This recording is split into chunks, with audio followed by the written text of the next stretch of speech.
Hello again, everybody. This is going to be John's League number 22, doing the exact same list as 20 and 21 to see if we can have some better luck with it. I feel pretty good about the curve and about the spells in it, and I also feel pretty good about the sideboard, so I'm not really sure why we've had the results that we've had so far, but I'm just going to keep on banging my head into the wall for at least another league or two to see if it's maybe we just haven't been getting super lucky, or if the list really just needs some changes. So, as I mentioned, doing the same thing as before. 2 Cling, 3 Bolt, 3 Push, little untraditional there. 2 Thoughtseize, 4 Inquisition, way more traditional. 4 Goyf, traditional. For my 2-drop mana removal flex spots, I'm playing double Terminate instead of a mix of trophies and decays and terminates. Playing 4 Liliana of the Veil, not super traditional here. A lot of people are doing 3 nowadays, but I still like the 4. My mix of 3 mana removal slots is 2 Kolaghan's Commands and a Pulse, and I'm still playing quad Bloodbraid at the very top. Let's take a look at the current metagame. We've got Uro Piles at the top. I believe those are comprised of both the Teamer and the Bant variations. That would be blue-green, splashing either red or white, both playing Uro. Blue-red / mono-red Blitz, pretty much stuck in the top 2 now after Uro subverted it. Gruul went from 4th to 3rd recently, Burn from 3rd to 4th. Lurrus Aggro in 5th. Just yesterday, Blue-White Stoneblade was down in 8th, while Tron was up in 6th. Those two flipped spaces. And then Eldrazi Tron bumped a little bit down by the Lurrus Aggro decks. Jund coming in at 10th. It was recently at 12th. Devoted Devastation has been a pretty solid 9th place contender, while Dredge also has been hovering between these 9th and 12th place spaces. Blue-Black, on the other hand, not something we've seen a whole lot of, except with the green splashes for the Uro piles. Not entirely sure the distinguishing factor between the Sultai version and the Teamer version, because just yesterday there was a Sultai list up here in the Uro pile category. So it's possible they're just it's just a fluke that they're categorized separately, but it says something that Uro is taking up 2 slots when it's basically the same deck, so that's kind of funny. Alright, so that's it for the metagame breakdown. Let's explain the sideboard cards we've got going. So against stuff like Uro piles, I'm going to want to bring in a lot of cards. The Alpine Moons are pretty good at naming Field of the Dead. That's a card we have a really hard time dealing with. Boil, also quite strong. I usually bring in some number of Brutalities, because those take things like Cryptics, whereas Inquisitions do not. I can take some Inquisitions out. Then Klothys, Ashiok, also very good against them. Along the burn lines / prowess lines, Brutality, obviously very good. Been impressed with Klothys as well, although maybe slow at times. And then on top of all that, we have other generic graveyard hate such as Pillage, and then for the creature decks and creature combo decks, and even Storm, we've got stuff like Plague Engineer, Nile Spellbomb, and in addition to more graveyard hate for Spellbomb, Klothys also functions there, and so does Ashiok. So without further ado, let us jump into a league.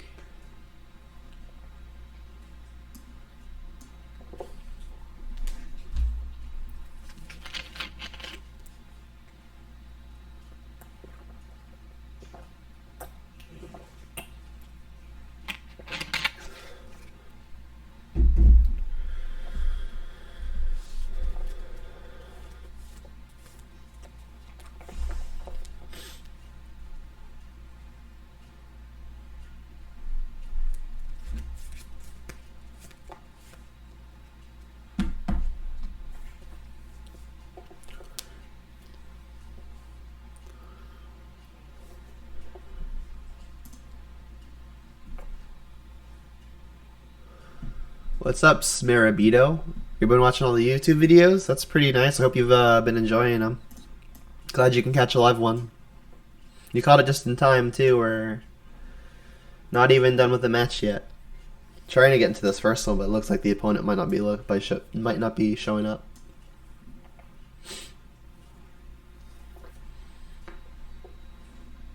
We want a die roll. Lucky.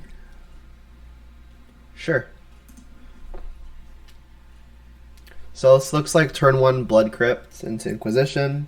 Then on turn 2 we can play Raging Ravine, unless of course we draw something to do on 2 mana. And then I want it to be a Blood Crypt, because then I can bolt while playing Ravine next turn. Oh, you were the one who went 5-0 with that list? The one who tagged me on Facebook, right? There have been a lot of people posting 5-0s recently, which is promising. Yeah, congrats on the 5-0. I'm glad I could help out a little bit. Oof. Alright, so immediately a pretty fun matchup, but unfun in that we're probably not super favored.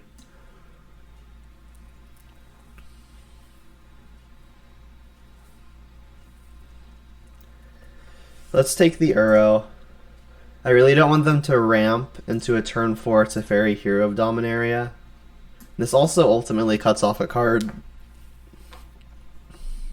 Ideally, our Liliana of the Veil is able to mitigate that Uro as well as do things like disrupt that Path to Exile. Looks like now we don't really have to worry about it. This will tell us if we want to keep Bolt up for some reason. Alright, and we don't, so they've drawn another land. Ravine, go. So the hope now is that this Liliana will be able to do some work. Things that we don't want to see from the opponent include Growth Spiral and I guess Ice Fang, but I don't think they're playing Ice Fangs. It looks more like they're playing a Field of the Dead version given a basic non-snow island.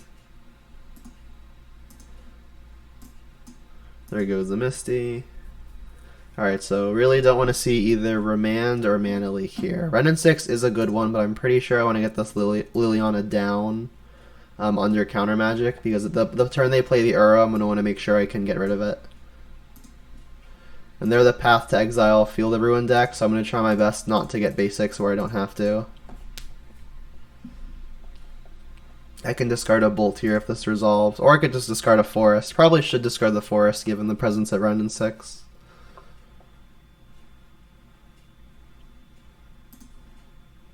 Looks like they might have drawn the Remand, though. Unlucky. That's what we really, really wanted to avoid, and was the one card we didn't know about.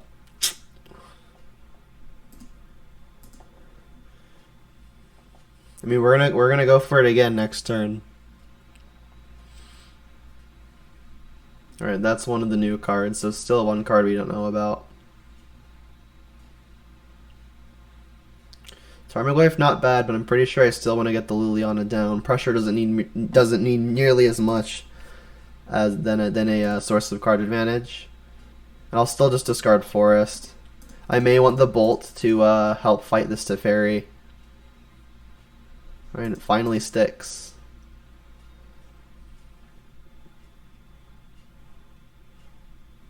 Yeah, I agree with you. The Bant piles are particularly hard to beat. I think we're much better versus the Teamer variants because they have a hard time dealing with Goyf. Like, they just have to go over the top of it by casting Uro. But this pile, on the other hand, has stuff like Path to Exile and Baby Teferi. Makes it really, really annoying. Alright, so they can bring back their Uro now, but we've got the Liliana to Edict it. We've also, next turn I'm probably planning on playing Renin 6 into Tarmogoyf as a way to pressure this Teferi.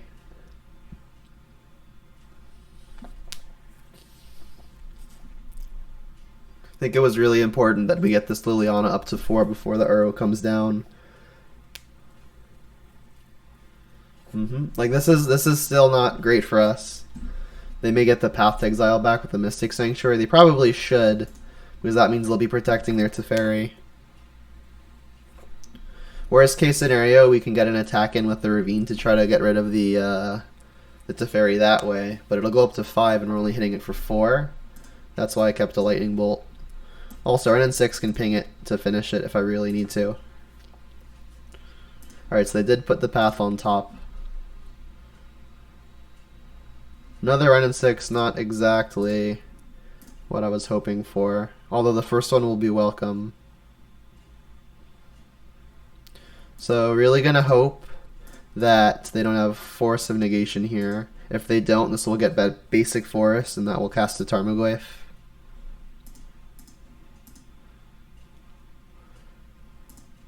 Again, we know they have Path on top, but I mean, it's gonna do something almost no matter what.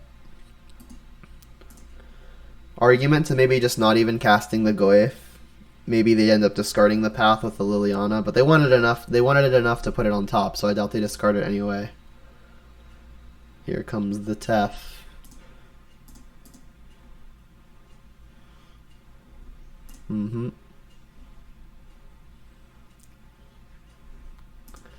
This Teferi is going to be on the difficult side.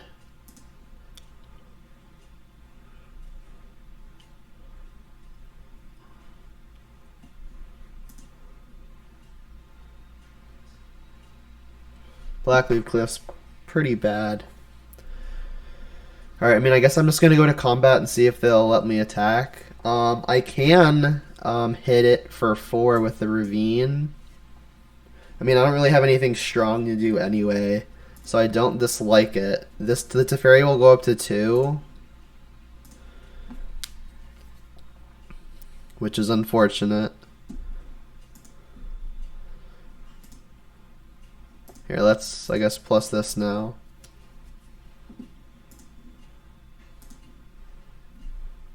There's no way they discard a path unless they've got multiples. Just more Uros. So I'm going to hit Teferi with both here. They're going to path at least one of them. Let's get more red and more green. Yeah, we've got a lot of red spells in the hand. What's up, Eric? How's it going? We're in game 1 of match 1. And our opponent drew a very timely remand. In fact, it was the only card we didn't know about. We know they've got a path in their hand right now because of a Mystic Sanctuary, and we're trying to beat this Teferi down.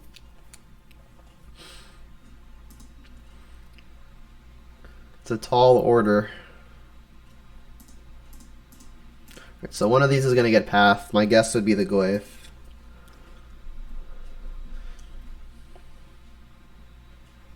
That one? I guess they assume that Goyf is easier to answer, but I don't know about that because Ravine requires mana to activate. Get 3rd black here. I'd be surprised if this actually hit, but I mean, unless they're throwing a Snapcaster in front of it. Alright. So, all things considered, that turn could have gone a lot worse. Kill the Dirty Bant player? Yeah, I'm trying. Card advantage is king, and they've got the card advantage. I mean, I've got card advantage of my own. Oops. Alright, so play an island, yep. I mean, at any point they could just find the Field of the Dead, and then I can no longer win. Or they could just cast a Primeval Titan, and I can also no longer win.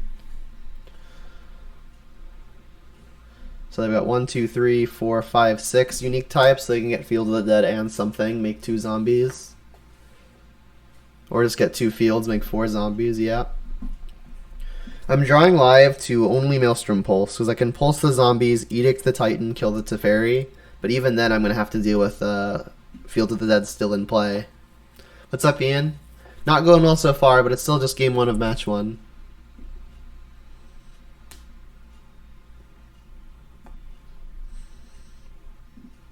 Terminate. That gets rid of Titan, but we're still pretty behind the Fields of the Dead.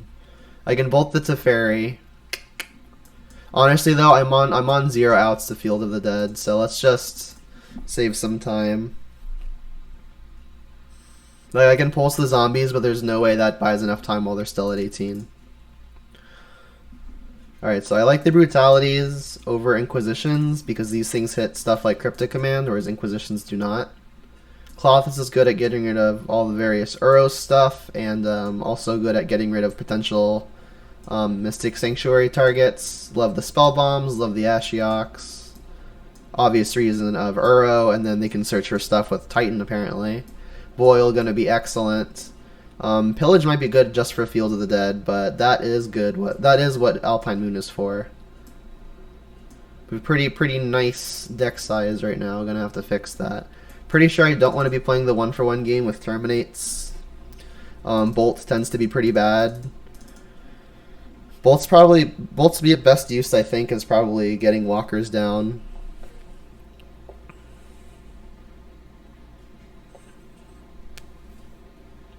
Need to cut 4 more. Honestly, don't think Kolaghan's command is going to be particularly strong.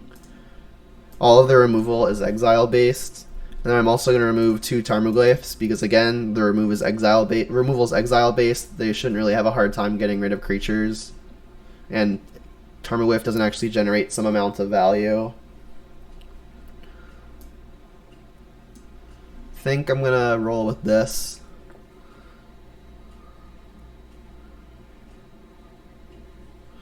A comment in the chat says, a thought that I had, any interest in doing some sort of strategy videos on stuff like pacing, removal spells, the idea of pairing discard with something else, heard you talking about it once, etc. Yeah, I probably could. The issue is I don't really have a whole lot of, I guess, qualifications.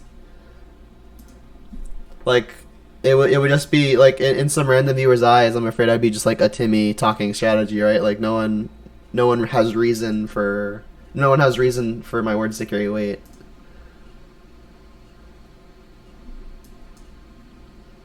I mean, if someone's like watched all of my videos and they like how I play, then I guess there's a chance that it works out.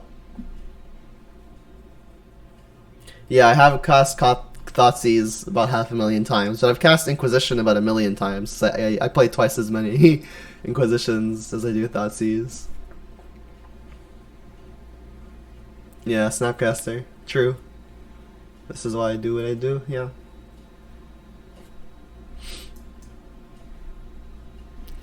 So my hand's pretty awkward as far as threats go. I don't have any of my value generation, and this is not exactly a race. So playing beaters early may not be the way to go. And additionally, I'm missing second black. Never mind. Honestly, Ooze hits harder faster. I think I'll just play that. Also, getting the Ooze down seems pretty good to deal with their Uros. Since I don't want to draw any more lands, it's possible I should just get a land out of the deck now. This means I won't have Revolt for the push, but I'm not sure that matters a whole lot. Let's just get Overgrown Tomb. Black, obviously, because I want the stuff for the Liliana, and green because I've got the Ooze. I'm going to want a lot of green for it.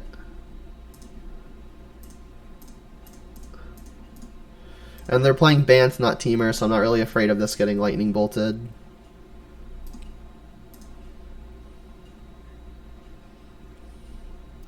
Shock. One of the things that's so rough about this deck is like you can always play around their Remand turn by not casting something, but they have another really, really good 2-mana play in Growth Spiral, so it's hard to tell which one they've got. You kind of just have to jam and hope you don't play into it.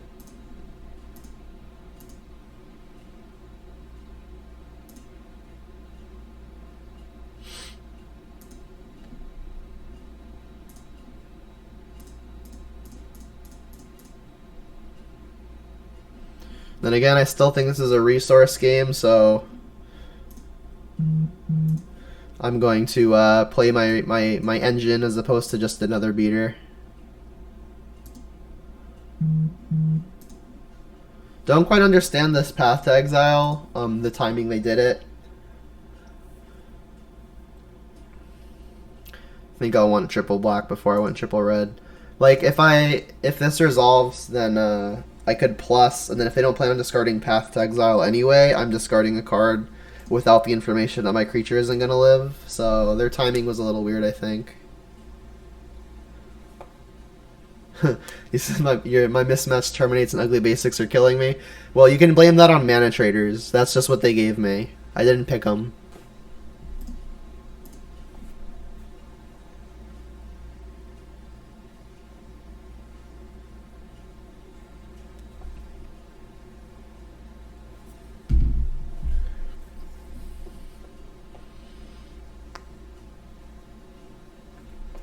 Another land, not great.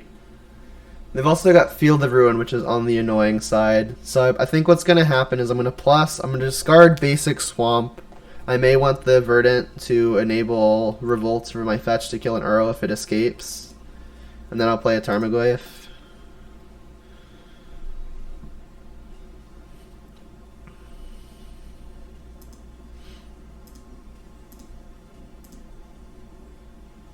And then I'm going to leave up double black in case they Uro and to try to have a Remand up. Which they can do if they play a land and their Uro puts another land into play. think I'm gonna get Stomping Ground with this. Actually, we only got 2 black. I should probably get Blood Crypt.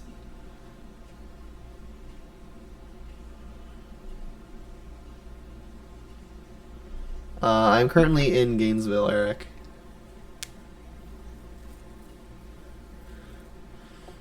I've got an internship in Williston next door.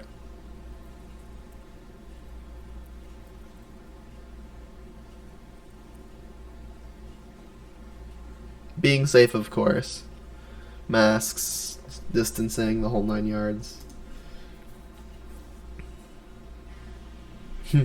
That's true, Smarabito. They're going all out to play around the boil. So that's our last basic, unfortunately, because we kept a hand with one of them and then we drew another. Wow, they're just like dealing with it all. That's 6 feet, not 9 yards.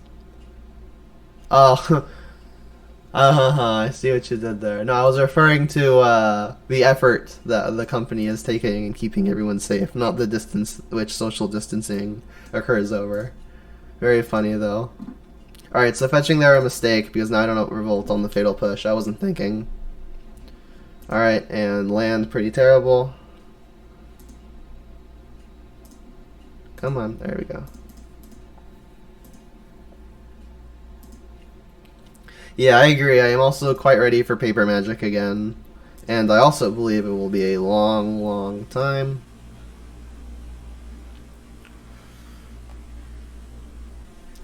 Wishing I hadn't fetched.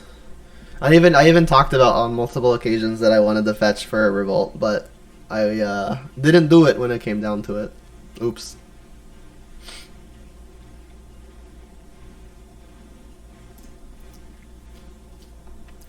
We've got a few other ways to enable revolt. Let's see if we can get there.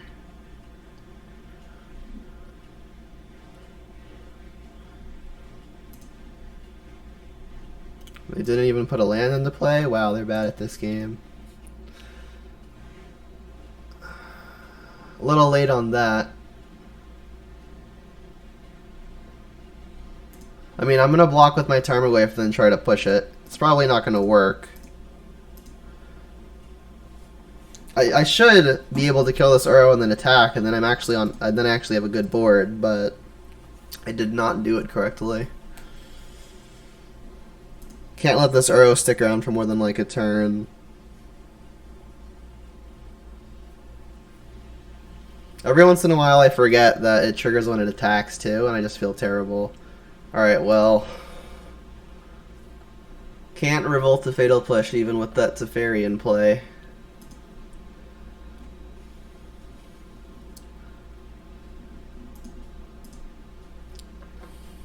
This does not go to walkers, right? To each opponent. Yep, and there's the field.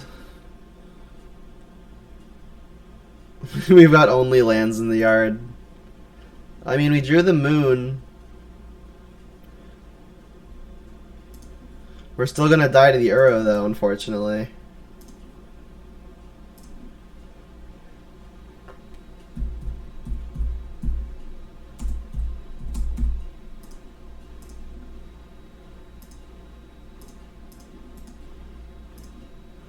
Alright, push don't do anything. Yeah, this is very much GG.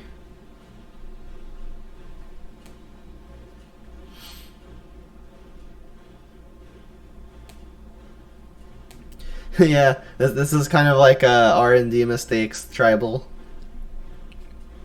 Yeah, Uro, it's a fairy, Field of the Dead. And I guess they also got stuff like Veil of Summer.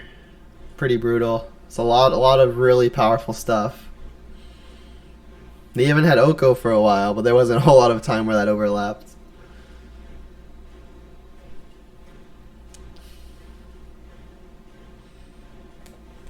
Alright, I've about had enough here. Yeah, Bant is a really, really hard matchup. I feel much better versus the teamer version. And like obviously being able to kill that Uro would have helped, but we still weren't beating that Field of the Dead.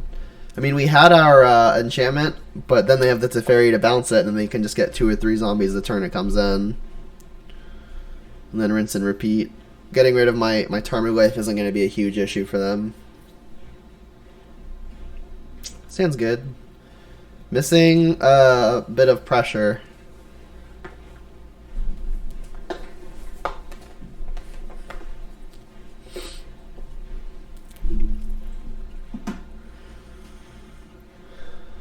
Forest go. Hopefully it's not blue-red.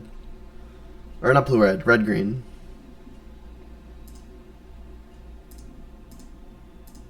Watch this be in Neo form when we get Veil of Summered. It's Abzan. Haven't seen this one in a hot minute. Don't care about Trophy. That card's actively bad. I should probably hit the Stone Forge here. My Bolt is not gonna kill the Tarmogoyf. If they fetch, if they just go Plains Tarmogoyf, I do get to Bolt it. Let's just take the Stone Forge. It's card advantage. Yes, well, I mean, I guess it makes sense that Trophy goes in Abzan because it's junk, right? Both the deck and the card. Alright, obviously this is a pretty good draw for them here. I assume Renin 6 is leaving.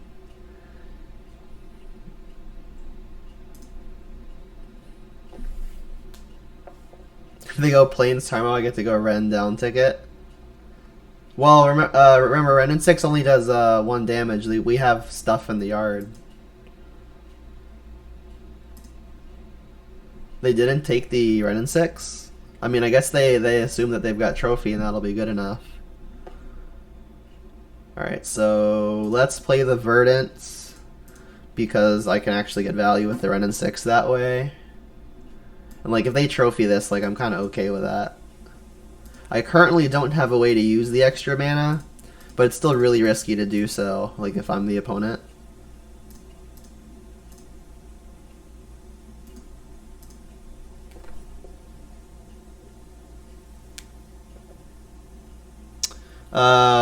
Question in the chat says, if I get a moment, can I talk about Cling to Dust?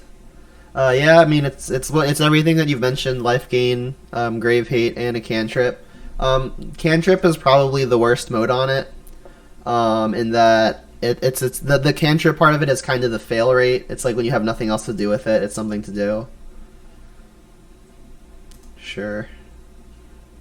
Let's say yes. Let's get a forest. So these things are gone.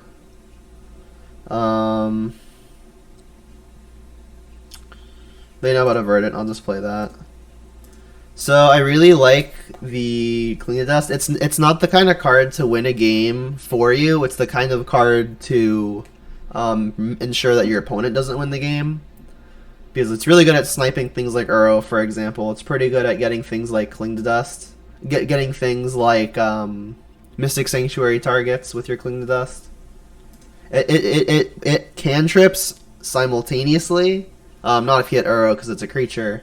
But I mean, it's kind of like the Veil of Summer of Black in that it's a blowout and it draws a card.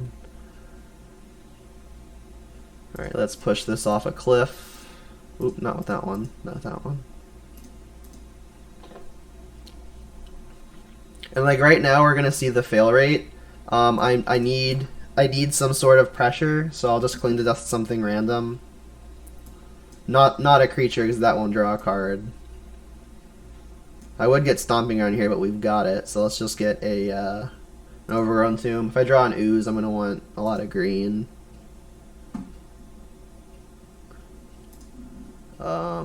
Let's just nab a trophy.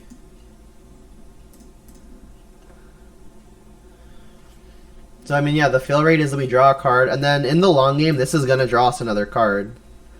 So I guess that's maybe one of the things we didn't mention is that every once in a while in a mid-range attrition match like this, it's just gonna net you a card, and that extra card means a lot, a good amount of the time.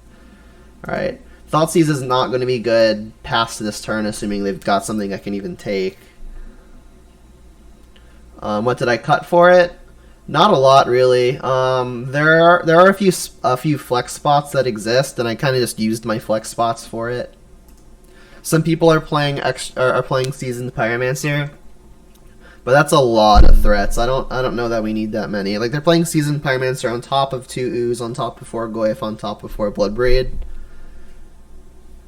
That's between Goyf, Bloodbraid, and Ooze, that's usually 10 of the threats already.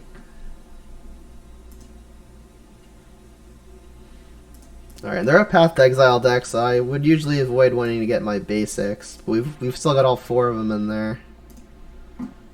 Alright, and we're gonna Cling to draw a card. Get rid of their Peatland, why not? Alright. Let's get rid of some garbage.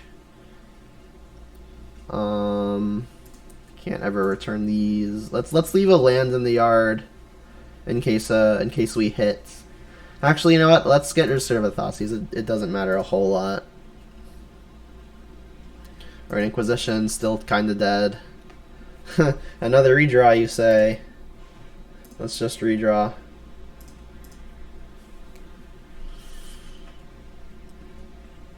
Well, we're getting kind of unlucky here.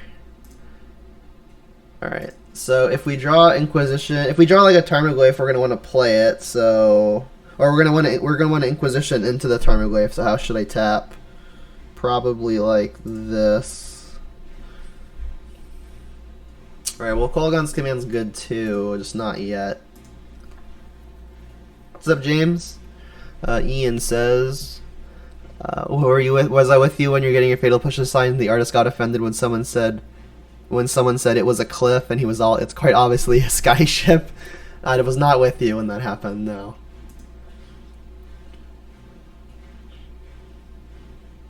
Oh, you're out for the day? Well, I appreciate you stopping by even with your limited time.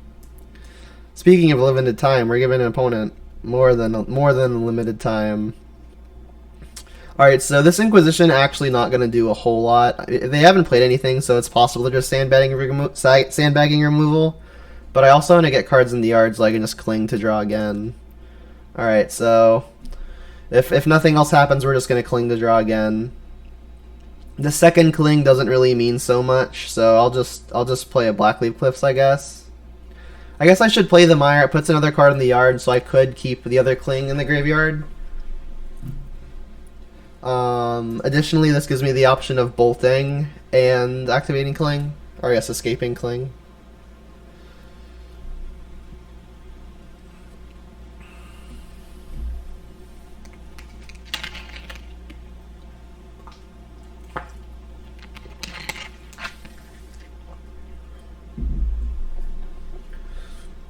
Alright, well, we've got a Kolaghan's Command to deal with the equipment.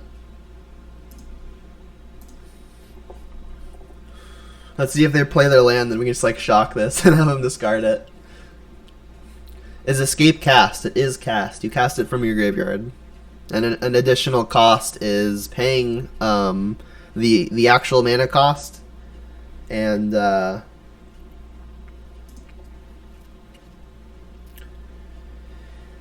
then exiling cards. Alright, so I think I want to bolt this. It'll make them at least tap out for the Batter Skull, and then the Kolaghan's Command can deal with it.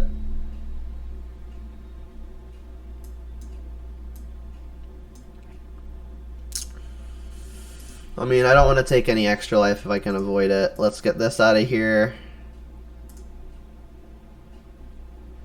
And then we can Cling. So this is the second extra card that a Cling to Dust is drawing us. Gonna keep the Peatland in case we draw stuff like Renin 6. And then I should probably keep a Fetch. Second Cling doesn't actually do more than the first Cling, so I'll get rid of the second one. So Cling to Dust has now been a draw 3. A pretty slow draw 3, but it's drawn 3. And we continue to draw pretty badly.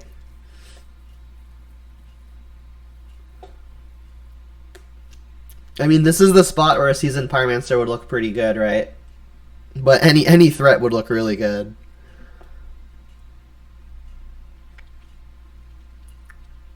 Alright, so I'm going to assume they're tapping out for Batter Skull here. I'm currently on 24 lands, Eric. I think we could probably get away with playing 23 because of Renin 6.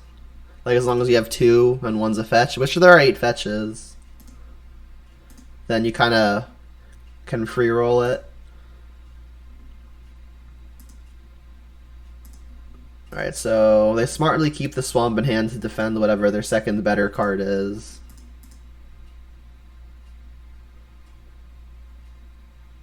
Yeah, I've been on 24 lately. Alright, so there goes the swamp. Come on, Bloodbraid.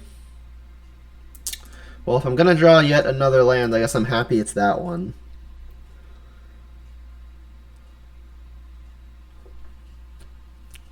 This is a lot of lands, though. Alright, and then I'm going to play the Verdant, because that'll feed Cling to Dust again. Alright, there's a good one, finally. If I hit Ooze, I'm going to want to have as much green as possible up, so I'm going to tap this way. Liliana, not bad at all. Resolves. Let's plus. Still gonna discard Stomping Ground.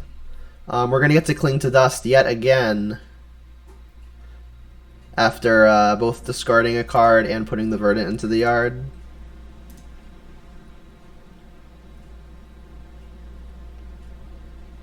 There goes a Fatal Push land. I could activate the Ravine and just get in. I don't dislike that.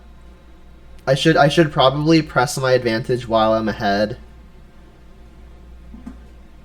Don't really fancy the idea of giving my opponent time. I mean, this is a clock.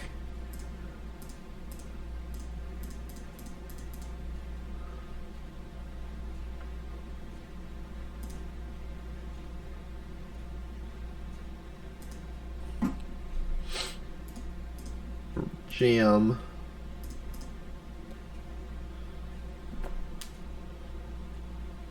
Yeah, I agree. It's probably just safer to play 24 lands while playing 4 Bloodbraid.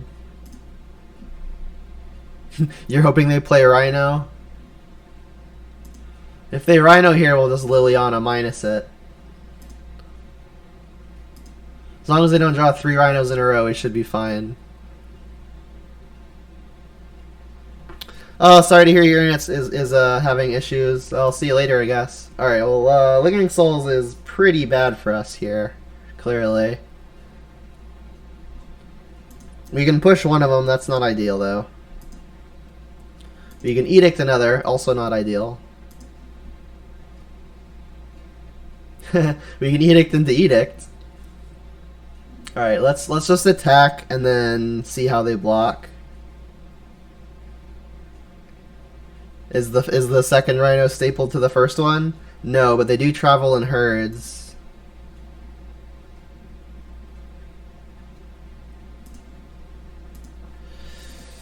The ideal scenario would be they block with 2, and then we can push one of them. They just don't care? Alright. Alright, so I'm going to make the pretty terrible play of Edict into Edict. These souls are just going to be too problematic, I think. Souls was probably their best draw, other than... I guess Liliana would have been fine on their side as well. Alright, so now we can Cling to Dust something to draw yet another card. This would be the 4th card that this Cling to Dust has drawn. Fortunately, it's drawn just lands. So they're going to send like 1 at me, 1 at Liliana, or are they just going to try to get this Liliana dead? Alright, well this Liliana is dying no matter what. Even if Cling draws like a bolt or a push, I don't think I'm going to trade both of them for a Souls. Alright, so let's Cling again. Let's just get a Batter Skull out.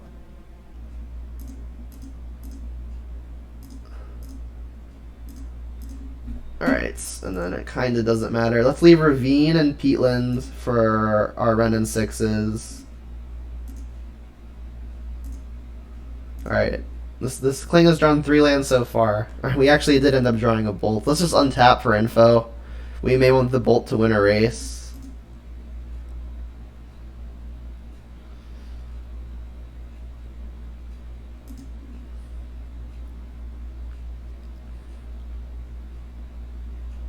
We have just drawn terribly. It's a lot of lands.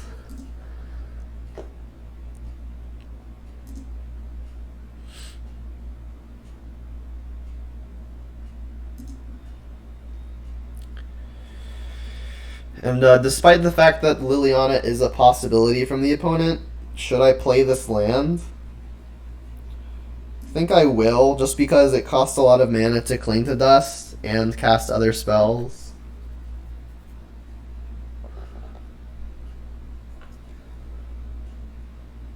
Okay, that's a good draw for us. Then I'll let them make their decision on how exactly they're attacking before doing something. And I think I'll push a Spirit at end step. If they've drawn something like Tarmogoyf, it's a pretty big deal. We're just passing. Alright, well, we've got a lot of mana. I'll just untap. Not great. Alright, let's attack again. I'm going to have to play quickly if this goes to 3. 3 games, I mean. This ain't getting much better. Do want to cast it, though, to put stuff into the yard. Speaking of putting stuff into the yard, I should probably be casting one of these removal spells, just so I can cast Cling again.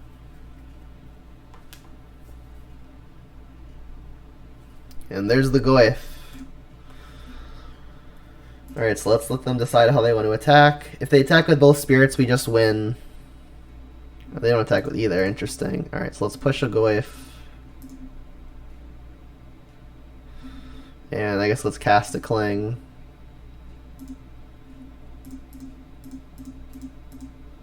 Exile everything else.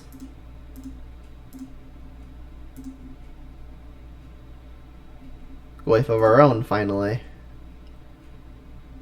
And another Ravine. Alright, let's just start with an attack.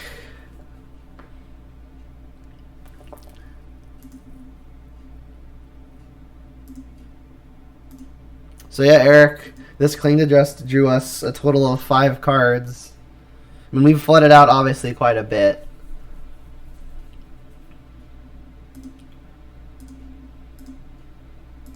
But I mean, if we didn't have all those extra cards, it'd have been even worse. Yeah, Cling was great here. It just has a lot of corner case great uses. Alright, so we've got 2 lethal threats. Actually, only 1 lethal threat. But then 2 other threats that are lethal together. And we won! Alright, I am going to have to play a little bit faster. Assuming we lose game 2, we're going to need time. Alright, they're playing Stoneforge, so I should probably play Ashiok to prevent the searching. Clotha seems fine in a mid-range battle. They're playing Lingering Souls and stuff, so I'll have to be careful of that. I could Plague Engineer to name Spirit, it'll also just trade with a Goyf. Not the worst. Yeah, Grixis Death Shadow has been using Cling to Dust pretty well. And it's always fun when you like Thought Scour and then hit it, because it's kind of just like, you didn't even need to cast it to find it. It's like Ashiok and like milling to find your own Crocuses and stuff. Oop, not sort by rarity. Alright, so Abzan. The Azban Menace. Alright. So most of the removal is going to be exile based. I guess they play pushes and stuff, so that's not even necessarily true. Cutting all of this. You saw me drawing Acquisitions and Thought Seizes past turn 5, and they were all terrible.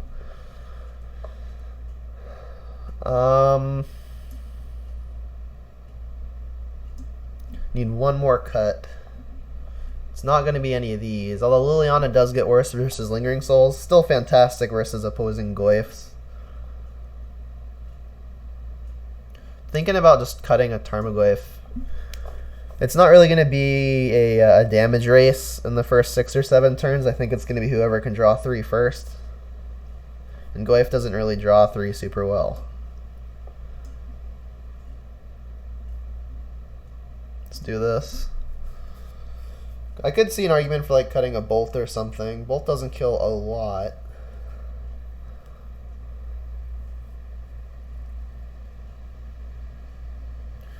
Alright, mulliganing in mid-range mirrors sucks a lot, but so does this hand. That said, I'm going to keep. I think mulliganing probably sucks more than this hand sucks. Do they keep in the hand disruption? That's probably wrong, but I mean, I don't know what they have to sideboard in and out. I mean, like I said before, like it's always going to be good on like the first 2 or 3 turns, but after that, it's just so terrible. Liliana, a nice pickup.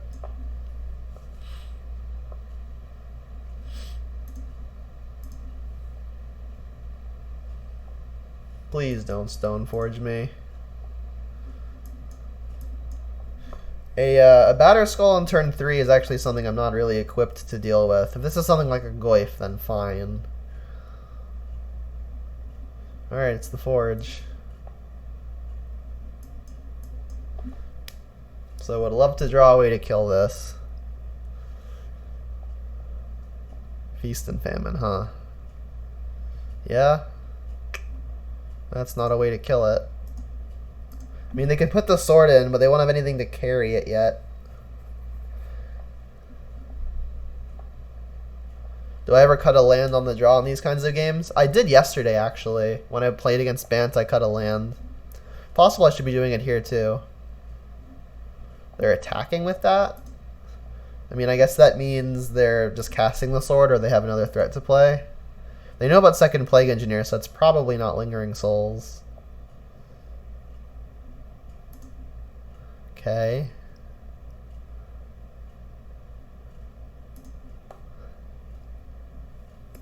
Kolaghan's Command pretty good because it'll deal with equipment. Let's just name Spirit here.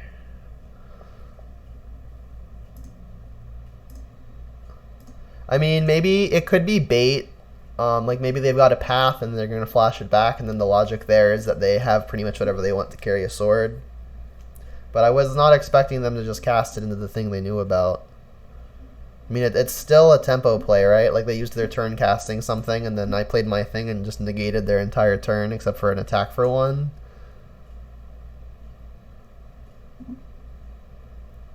Shock. Okay. They don't know about Liliana or Kolaghan's Command. Oh, they're just going to get Batter Skull and put it into play that way. I see, I see. And luckily I have the Kolaghan's Command for when it happens.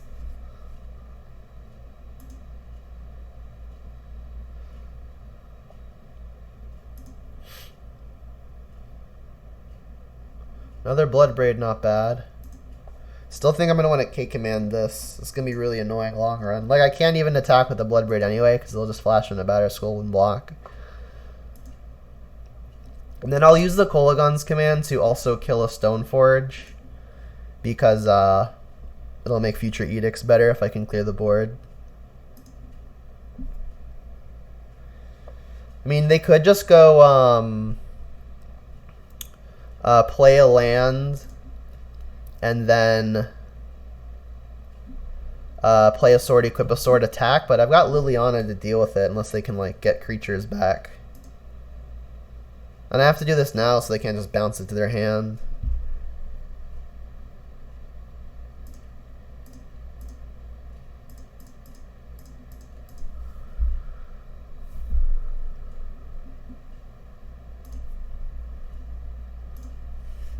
So my dream scenario, I guess, like if they go land, sword, attack, I can't actually block it, so they'll get to untap all of their lands. I guess I'll discard Liliana. It's pretty close if I can like kill this in response. See you later, Eric.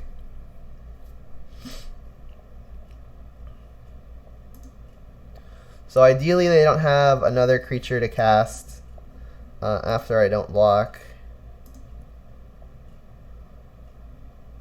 because I can't block.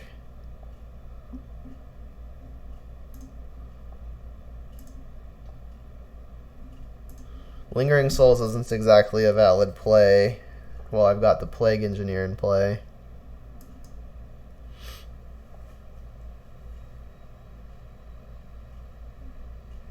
Alright, they didn't do anything.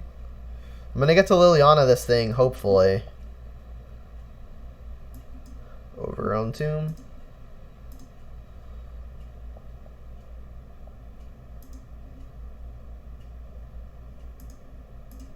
I guess they could have Veil of Summer. Just gonna hope they don't.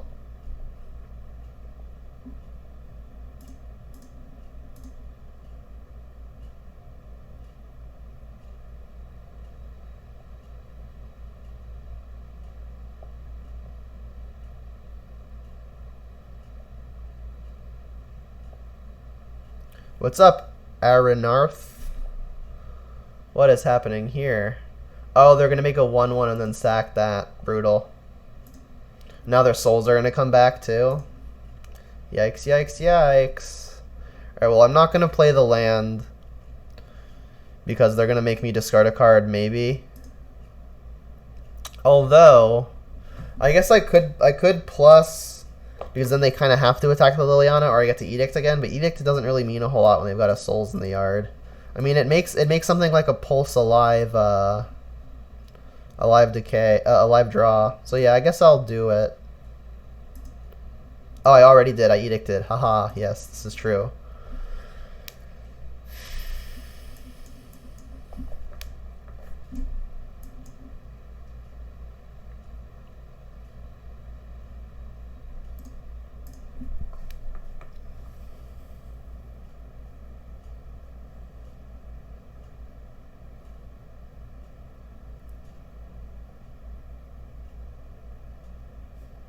Soren. Alright. I guess I'm very dead.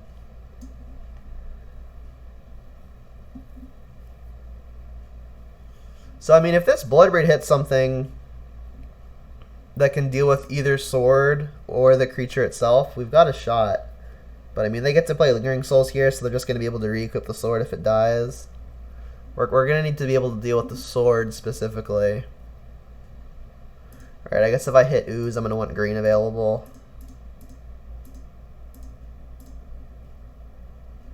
Come on, Maelstrom Pulse or Decay? Alright, we're not playing a Decay. That's not very good.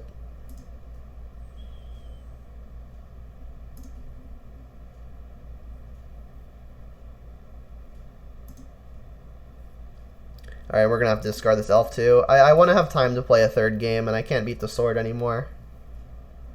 Oh, you're getting back into Magic after a 3-year break? Well, you skipped the time period when the recent year that was really bad, so you got lucky there. You never had to deal with the companions, I hope. Thanks for the follow, by the way.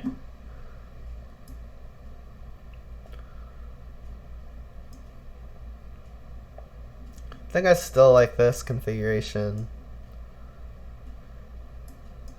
Let's just run it back. But yeah, I think Modern's pretty good right now. It's kind of a battle between Monastery, Swiftspear, and Uro, and we're doing neither. So maybe Jun's not where we want to be, but I still think it's a pretty fine deck.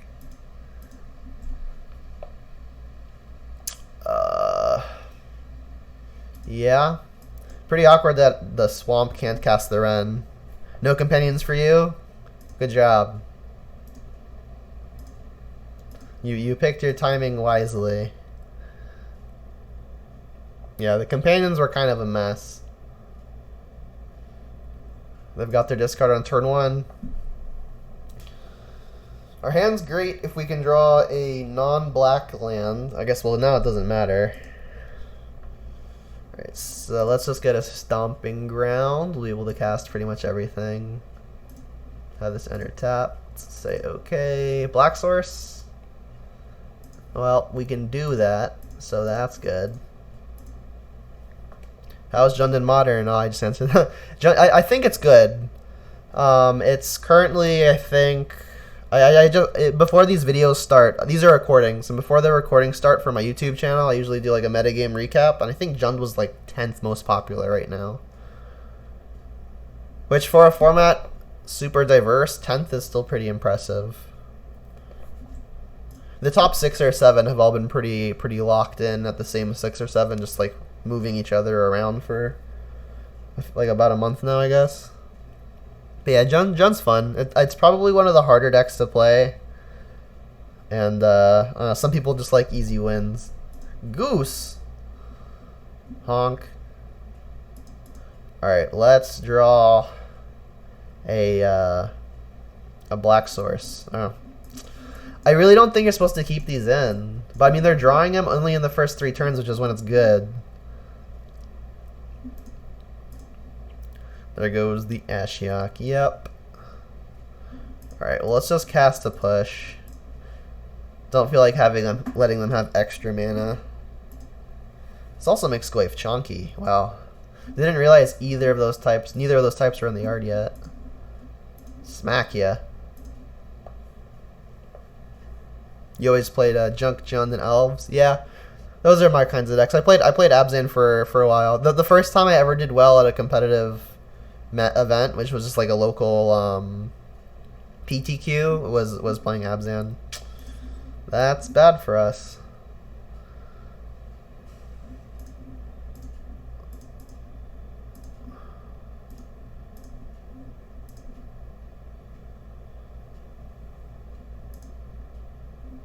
Not the land we wanted to see, but still a land. We can work towards Bloodbraid slowly.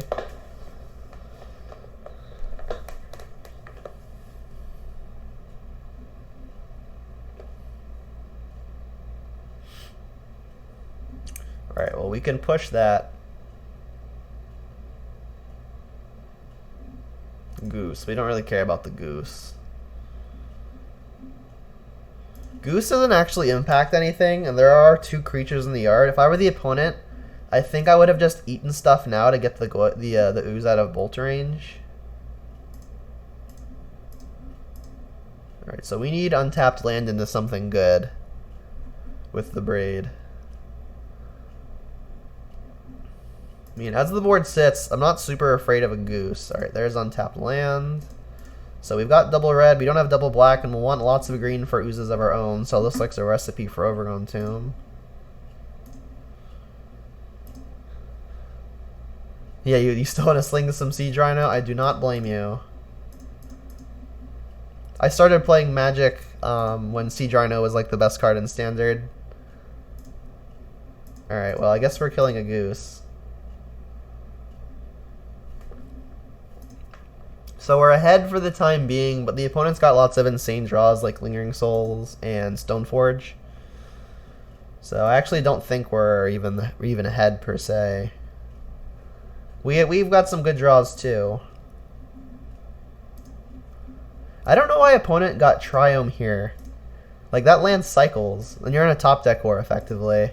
I feel like you should just get a tapped shock land, and then if you draw this, cycle it. Like, just because it makes all of your colors isn't really a reason to get it. You're not short on green, you're not short on black. Brutal. Like, I had just gotten like a Temple Garden or a Godless Shrine and been done with it.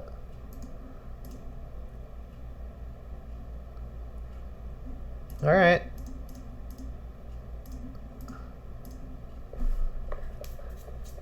Goyf not even that good here because they've got a Liliana. Like, a Goyf on exactly this turn, assuming they don't have removal, yeah, it'd probably been okay. But I mean, they haven't really done anything with the cards in their hand, so I'm assuming they are removal.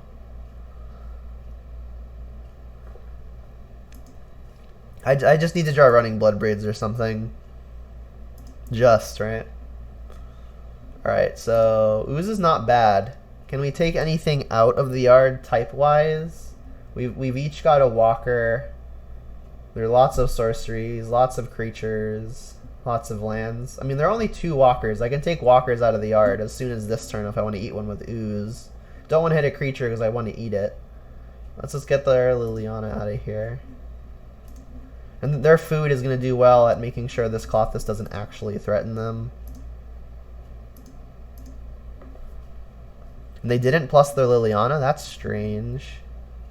I mean, given that they didn't plus their Liliana, don't really know what could be in their hand. I mean, I guessed it was removal, but if they're holding removal, I think they would have plus Liliana, because then Liliana accomplishes the same thing, but you've got a higher loyalty Planeswalker. Gain 3, that's fine.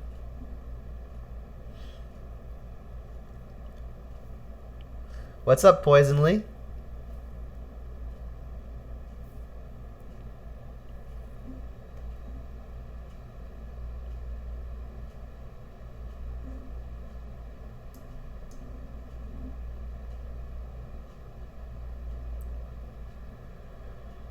Blooming Marsh, fine draw for us as far as what they're drawing. Good to hear you're doing well. I've been trying to practice like paying attention to both the game and chat at the same time. You're the European that stays up late.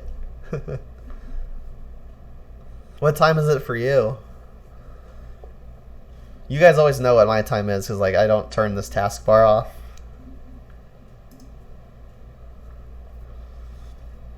$2:45?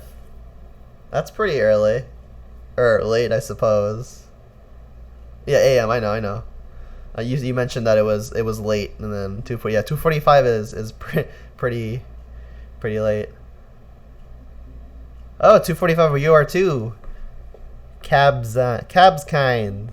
Cabs kind. Yeah, I've got a pretty international audience. Alright, let's eat a creature here. Guess it doesn't really matter which one. Geese are worse than ooze, so I guess I'll start with an ooze.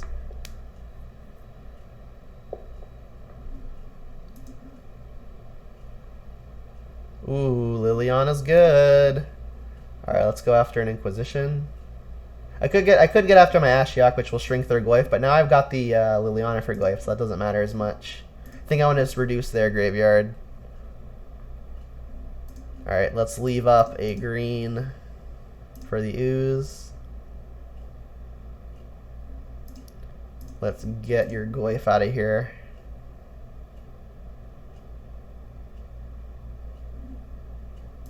Yeah, I've got people everywhere. It's pretty cool. They still... I kind of want to just go at them. I should probably just get the Liliana off while I can. They haven't plussed, so I really don't know what it is. It's the Jund Brotherhood. Honestly, it might just be because I stream so late usually. And like, that's just the daytime when the other side of the world is awake.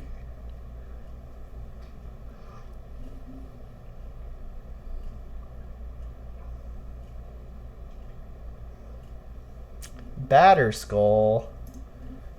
Alright, well our ooze is going to outsize the Batterskull Germ. I mean, I guess that makes sense if they're not plussing and they just wanted to cast Batterskull, but I don't know that it's actually going to matter for them here. Yeah, this is Gabzan. It's Goose Abzan. How do you feel about Maelstrom Pulse, though? As far as good draws go.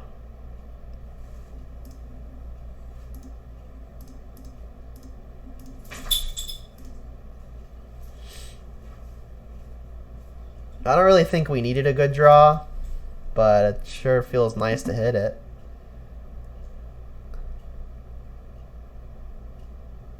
When the pulse is just right, that's right. Oh, are we getting salted?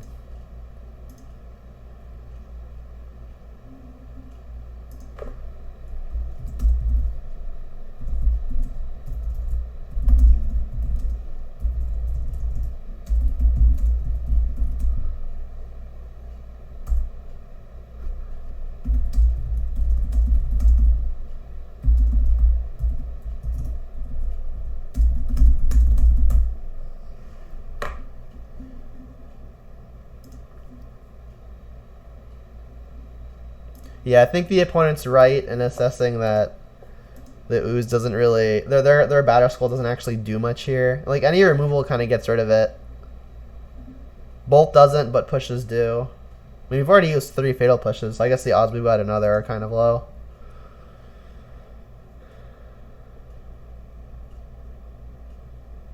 Redraw. Just seeing his next draw.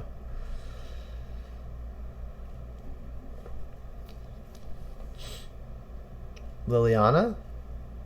Pulse of your own. Alright, let's just gain a life. And we still have got him dead in 2 turns to the indestructible Colossus. Yeah, the Colossus has been enough pretty much on its own. This is one of the matchups that it's in for. Like, you just stick it down, and then if the game keeps going for any number of turns, it just does this. Like, you kind of don't need to do anything else. You just need to make sure you don't die, and then you can let it do its work.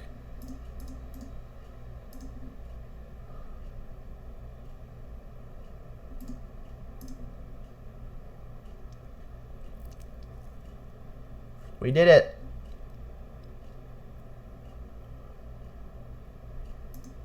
We beat the Abzan.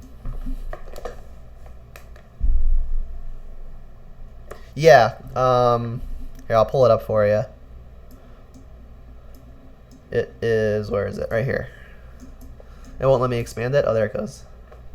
Yeah, it's a pretty new one. It got released in the same set as all of the Euros. It's pretty good. It's really good against the Euro.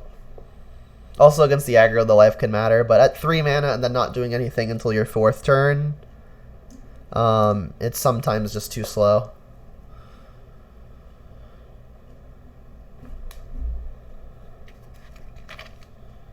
Muldrotha. Maybe we're playing against some Sultai pile. Sand's probably okay versus a Sultai pile. Playing Jun tomorrow in an LGS. I hope you're safe out there.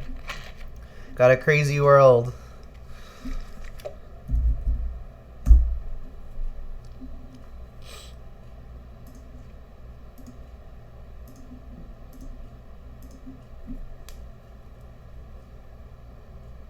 Should you try this list? I mean, if you've got access to all the cards, I personally like it a lot. Misty. Well, it could be a bug pile. Alright, so this will be Stomping Ground, I guess.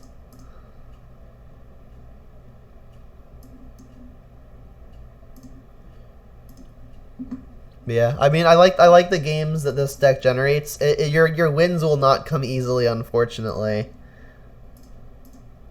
Alright, so if this is like Teamer or Bant Uro, Ooze is probably pretty important to stick here. Start interacting with their yard. It's also just like the only pressure we have.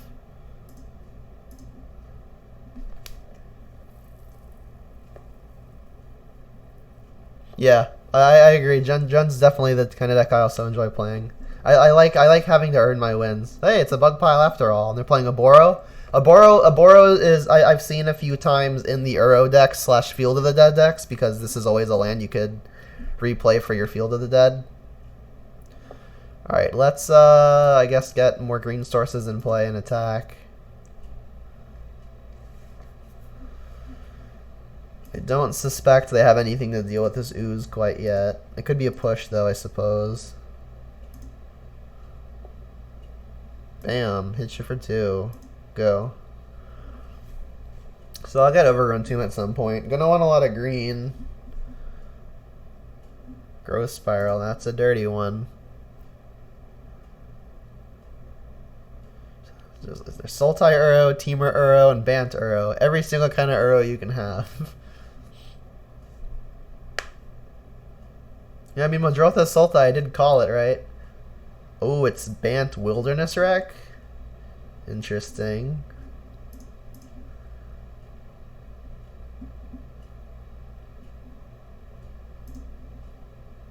Well, if they have the Uro, we've got our Cling for it.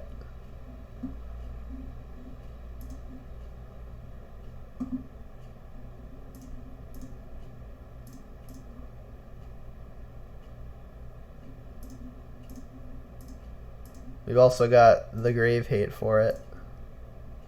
Hopefully they don't have like a Factor Fiction on top of all of this. Alright, well I guess we'll know. Can't actually take the Factor Fiction though. Gonna leave up max green.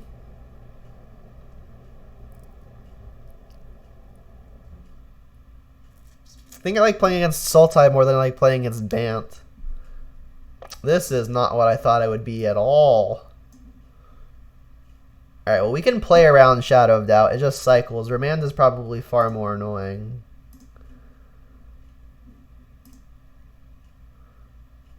Yeah, Shadow of Doubt is strange. This Cryptic Command's going to be annoying as well. Unfortunately, we don't really have a way to actually interact with that. Inquisition obviously doesn't touch it. I'm just gonna keep on hitting him for 2 for as long as I can.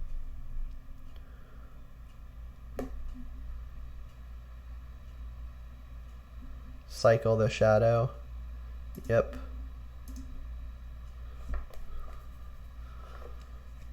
Yeah, it is some spice.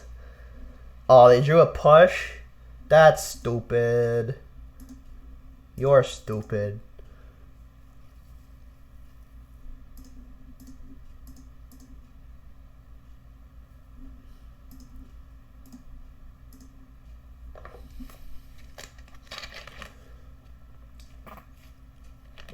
This is another game where we're probably just going to end up dying to a Field of the Dead.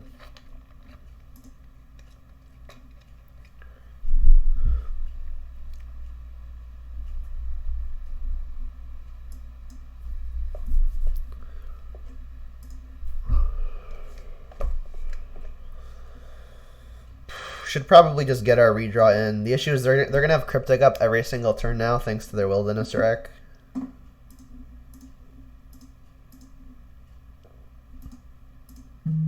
Alright, well, Liliana in theory would be a good one, but there's no way it's sneaking through.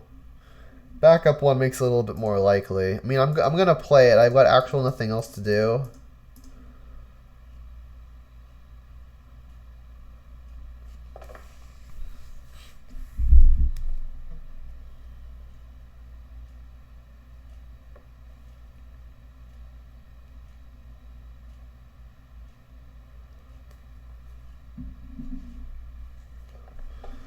Yep.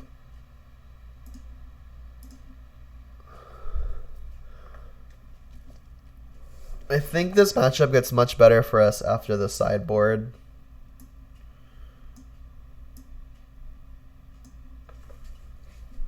That's gone, that's gone. Alright.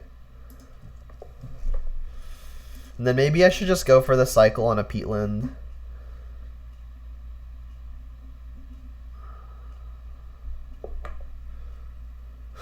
The LGS you go to has lots of Uro shenanigans.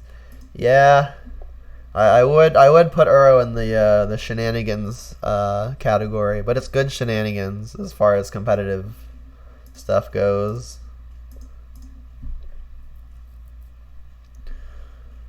Ah yes, more Lilianas. Exactly what we were looking for. Alright, I'm about ready to pack it in here. Save the world some time. Like, we can Liliana here, but then we're just never beating this Field of the Dead thing. Boil. Brutality. Clothis. Ashiok. Alpine Moon. Nile Spellbomb. Even an argument for Pillage, but I don't want to oversideboard. Alright. Bolts, you're coming out. Third Fatal Push is coming out. Inquisitions are coming out in some number. Don't think I'm playing the. I don't think I want to play the 1-for-1 game with them.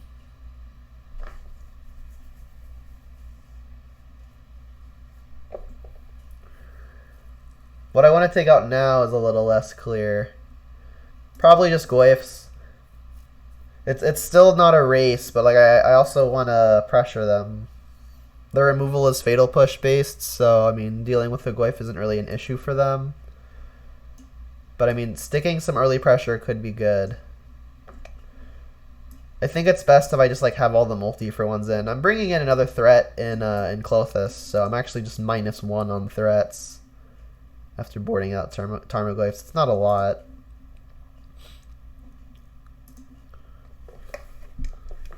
Yeah, we've been getting smashed by all those Uro piles.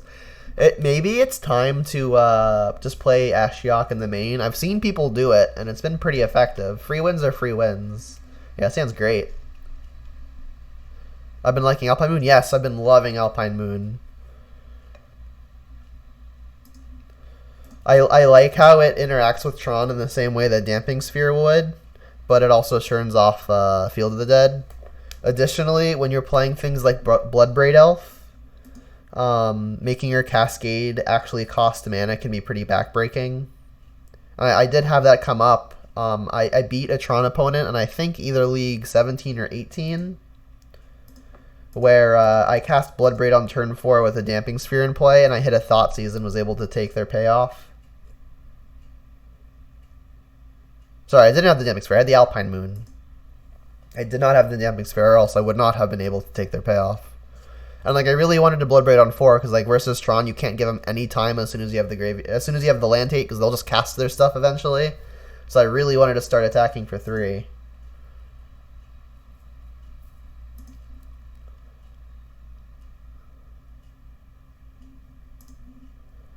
This is looking like a Thoughtseize turn. I guess if I end up taking an Uro, I'll want to be able to eat it and get in for 3. I mean, I'm just going to hope they don't Veil of Summer me off of like a Breeding Pool or something.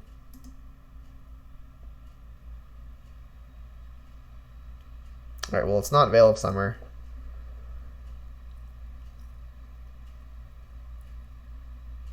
Fatal Push.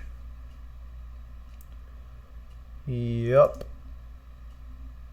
Alright, well, I'll take something, I guess. Maybe they do have the Uro, and that was their way of defending it. They have a lot of Uros, actually. I mean, we can Brutality to get rid of the Cryptic, and we've got the Cling for first Uro, so let's just take an Uro. And then they've demonstrated the capacity to play Shadow of Doubt, but I'm assuming they're just going to Uro.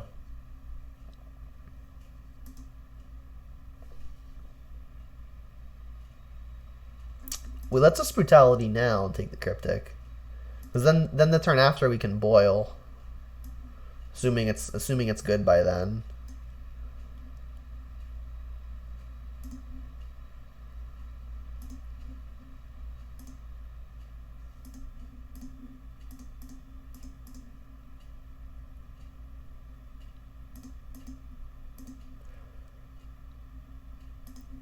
Yeah. I don't think I'm going to cast Boil if it only hits like 1 or 2 lands, though. I think I'd like to get at least 3. Hinchland Harbor, not an island. Here comes an Uro.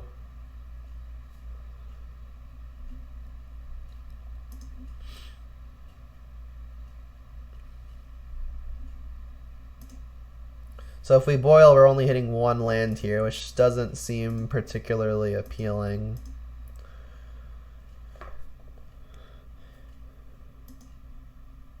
You think I'm doing a great job explaining things? I appreciate it. I'm just trying to think out loud. It's something I'm trying to get used to. I feel like also talking out loud and like thinking through my plays, at least it helps me make sure I'm actually thinking things through, as opposed to just doing things randomly. I never try to do things randomly. I try to have purpose behind everything. But it helps keep me in check. Alright, so I would say we could just redraw off of hitting Uro, but it's a creature, so we will not be redrawing. We'll just be gaining 3.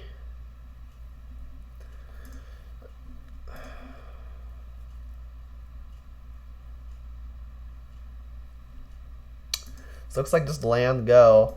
If they get an island in their end step, I could Boil then.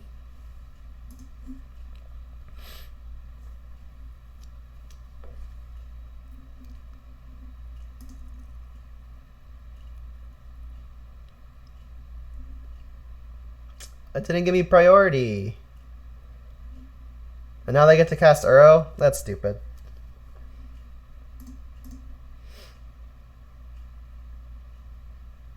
What is this?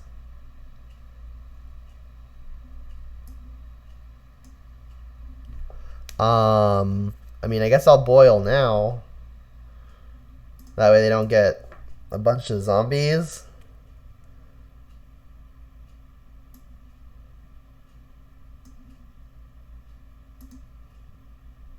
I mean, it's only going to kill 2 lands. They'll just go right back up to 5.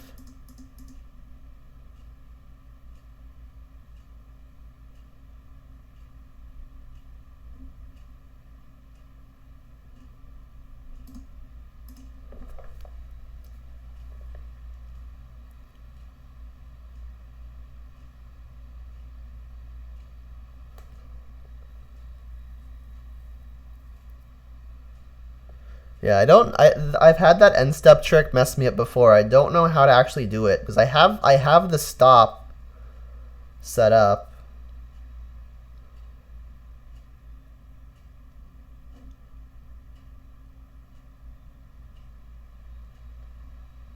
They don't learn. You got 2 more islands. I know. Like maybe they didn't. Maybe they had like more things like harbor. They should have gotten those, but who knows? That's not bueno. I can actually get rid of both Uros right now though, by casting Cling and then escaping Cling.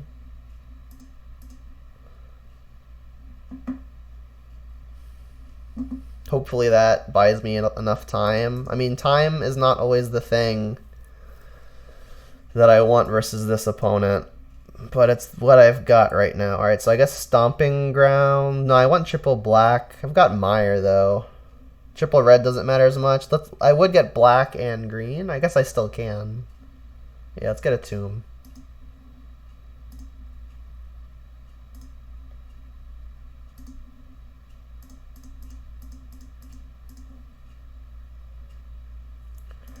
I should probably leave a land in case I draw a Renin 6. I already have the forest, so the fetches that get the forests are worse.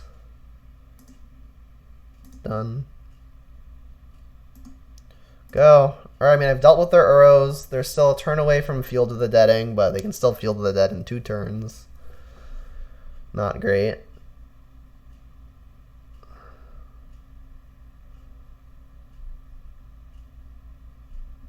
Ashiok. Alright, well that doesn't matter so much. We can even attack it with our Ravine. So now I just hope they don't have Aether Gust. Not going to crack this fetch into the face of Ashiok. There's the Wren. Alright, well let's just hit with the Ravine. Ashiok doesn't actually pressure me any, but I don't think I want them to find more Uros. I just really hope they don't have the 2-mana instant. Like, I get to choose if it goes on the top or bottom. Forget the name right now.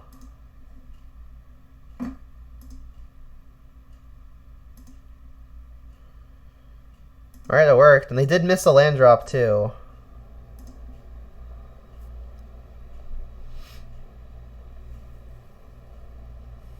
So there's a chance I can fade Field of the Dead for a while. I guess not. They probably won't even sack that, so if they draw another land, they can get the zombie and then get another zombie immediately by sacrificing.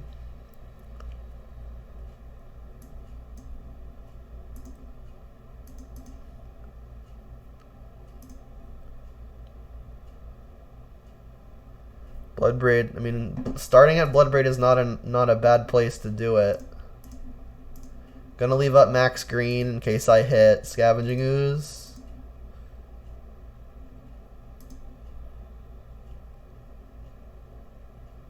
I mean, this is their Cryptic turn. Alright. I mean, I found the pressure. The pressure is definitely something I was missing. But now I also need to find an answer to the Field of the Dead. I mean, I can replay Tarmogoyf if I want to. Probably should over the Wren, just because it is pressure. Field of the Dead will be going insane at some point. Yeah, yep. Goyf. That's all I got. Well, I guess I have the Wren, but it doesn't really do much.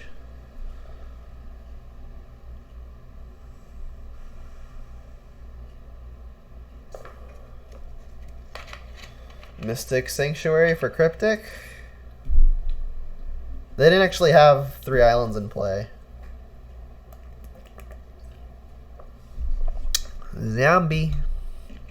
And it's a Mystic Sanctuary to get back Arbor of Promise, which gets 6 more zombies after getting 2 more Fields of the Dead. I guess it'll get 9 actually, 3 times 3.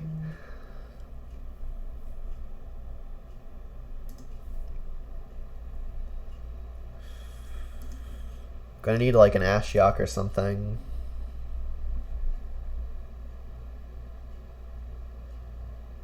That stops it. See if it resolves. The issue is now that if they're playing Blast Zone, they can get that.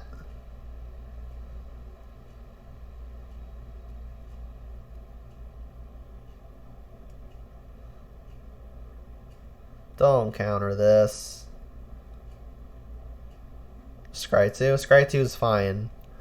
We know they have Hour of Promise on top. They may now just choose to put it on the bottom.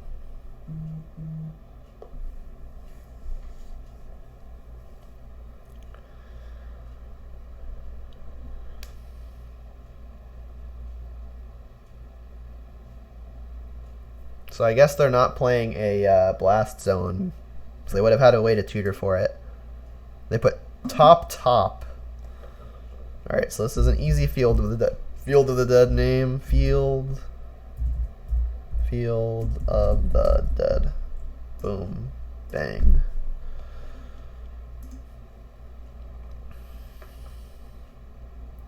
Let's get in with the Ravine. It hits harder. Like, getting this Renin 6 down I don't actually think means a whole lot. And I mean, this Bloodbraid is never attacking past a zombie, so I guess I should, if they're going to block, just get that out of the way. Also, keeping their board clear for things like Liliana also seems strong. If they, like, escape an Uro somehow this turn coming up, I don't want them to have multiple creatures in play if I hit a Liliana afterwards.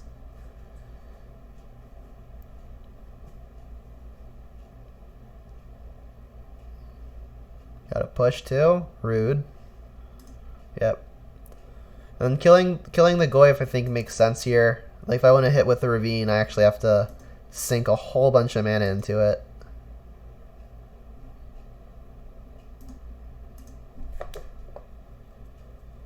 They topped with their thing too, so I gotta imagine like it's like Cryptic or something along those lines. So we did draw the Liliana. Yes, we drew the Alpine Moon. On the turn, we knew they had the Hour of Promise on top of the library, because they put it back with the Mystic Sanctuary. So I think that the Liliana is actually worth more. And they did top with their Scries. So I think I'm going to semi-bait by casting Renin 6 first. Yeah, you were right about Ravine being good here, though, because that's probably the best way we have it winning right now. Remand, alright. So they've drawn Hour of Promise now, because they topped after putting Hour of Promise on top, so they've got Hour of Promise +1. If Renin 6 resolves, I actually get to still cast Liliana, because I can get back the Mire. Alright, this game took a turn. Alpine Moon is breathing some amount of life into us.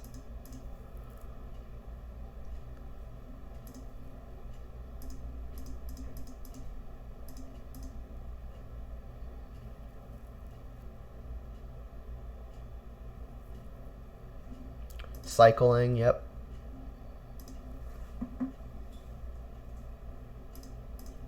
Plussing doesn't target though. And if they somehow get an Uro into play, we've got the Liliana now.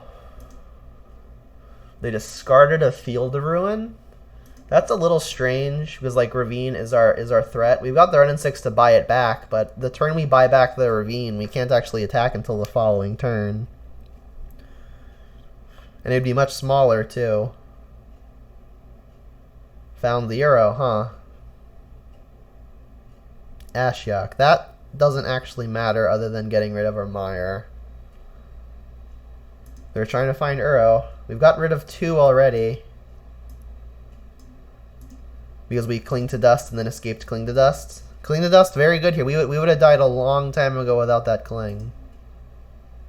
If I name Sanctuary with Moon, does it do anything? Yes, it no longer has that ability. It doesn't have any abilities in any zones. Pretty sure. Alright, Bloodbraid a pretty good hit here, obviously. Gonna leave up max green in the event that I hit Scavenging Ooze. And there's the Ooze.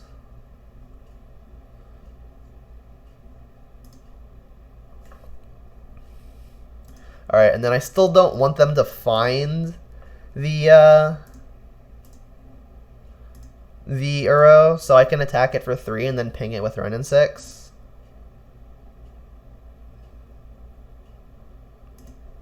This is obviously missing damage on the opponent, but I don't think that's a huge deal. Yeah, this has been a game for sure, Poisonly. I think we're ahead now, finally. And there's the Hour of Promise that we knew they had. Alright, so we've got an attack for lethal next turn. And then if they draw something like Cryptic Command, we can plus to draw it out, and then they probably like tap and do something else. And then we can activate Ravine, hit them. We did it. Yeah, I mean, that Alpine Moon, we owe the game to Cling to Dust and Alpine Moon. Cling to Dust getting rid of 2 Uros in a single turn, and then Alpine Moon coming down just in time to deal with Field of the Dead.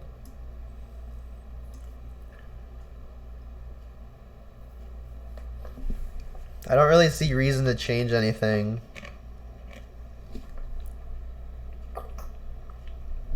To note, I know I don't want to be playing the 1-for-1 game, but as far as the difference between Fatal Push and Terminate goes, I don't actually need Revolt to kill an Uro. It's more mana, but the question in the chat is I don't like Inquisition here. Correct. I brought in Brutalities over it. Inquisition doesn't take any of their key cards with the exception of Uro, but they just escape it anyway. Collective Brutality I think is better because it takes things like Cryptic Command and Factor Fiction. Inquisition accomplishes neither of those things.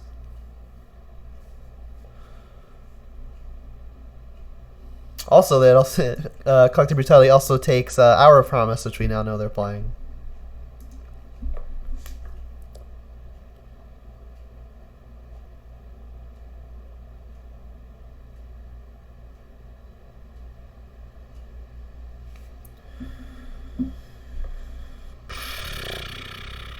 I think this is a mulligan. This is better. I think I'm gonna bottom Raging Ravine here. Lands are important, but to cast my impactful spells, I need to draw a black source anyway.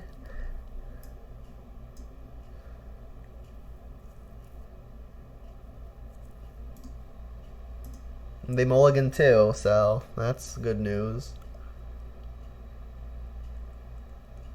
So I could just lead on Thoughtseize. I probably should, considering next turn is their Growth Spiral turn.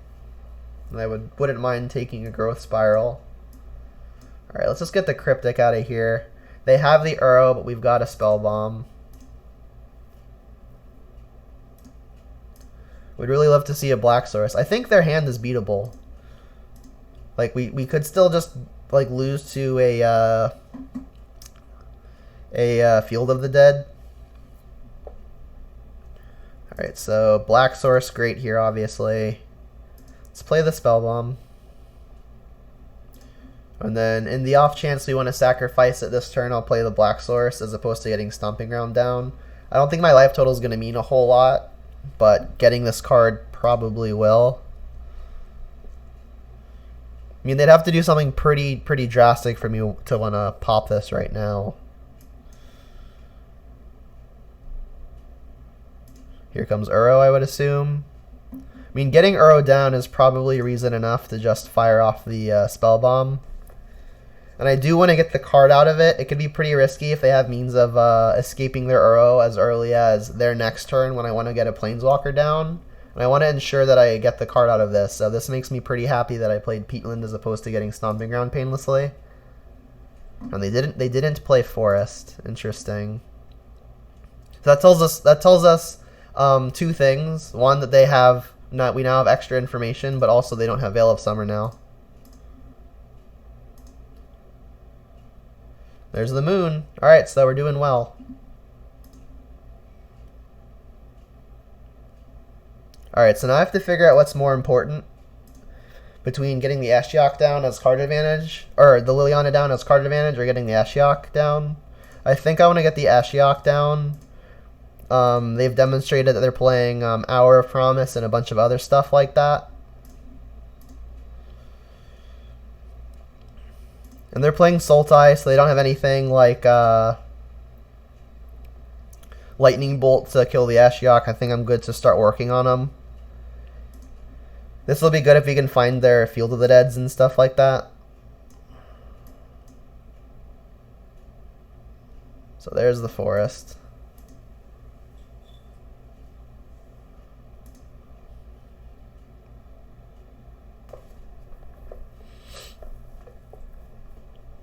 So I think I do want to Liliana here. Start pressuring the hand.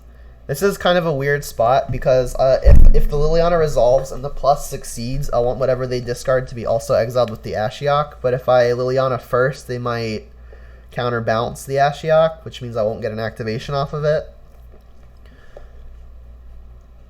I think it's probably okay to just make sure I get the activation. Additionally, if I Liliana, they could Veil of Summer, and then my activation no longer targets them. Hey, we got a Field of the Dead. That's probably one of like 2 or 3, though. Alright, so let's see if this sticks. Would not be surprised if it didn't. Yeah, it can't stop Vantress Scrying. I think that that's probably less important than just mooning. Okay, Factor Fiction means they get to have some good ones. Alright, well, they don't know that Field of the Dead is going to be shut off unless they can also counter the moon. We've got Ashiok down, so their fetches don't do a lot. So let's probably put their redraw over here and the Field of the Dead over here. Like, their lands are still lands for Field of the Dead purposes, and their push can get rid of my ooze, which is really annoying. I think they're going to prioritize this Field of the Dead, though. So maybe I, like, do this. This seems fine. Alright, so they took the push and the field, as expected. Alright, and then we can plus. We'll discard Terminate. I think I want my 4th land. 4th land means we get to Alpine Moon plus Ooze plus Hold Up and Activation.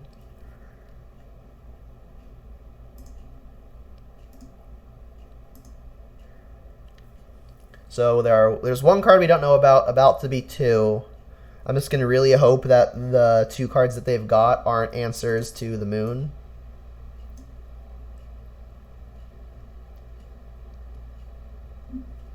Alright, that's not an answer to the moon.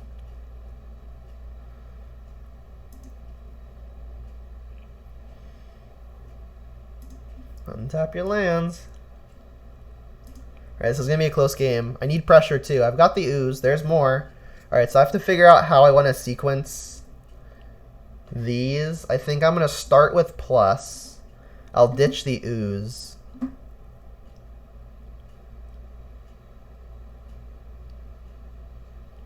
Are they going to scry here to get some info? Factor Fiction. Jeez. Alright, they didn't hit Force of Negation, which would have been bad. Jace is a high priority. Remand, not really a high priority. We're going to have all of our good stuff in play already. Second Wilderness Wreck means they get to scry a lot.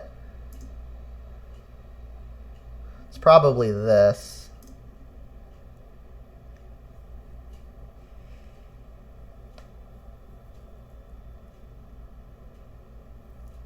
Alright, and they want their Jace, so I will say okay to this. Oh, they're just going to cycle this now, get even more info, sure. I guess they could also hit like a Force of Negation for the moon.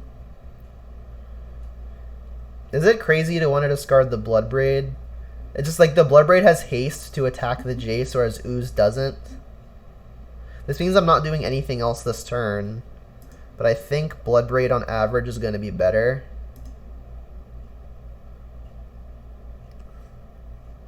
I discard Sanctuary. So we know their hand. We know this moon is going to stick.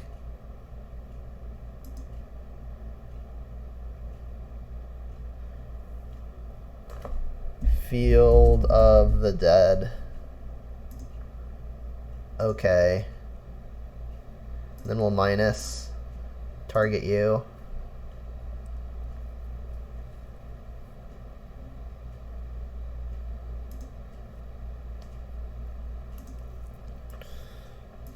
I mean, without Revolt, this Bloodbraid is going to get to hasty slap their Jace.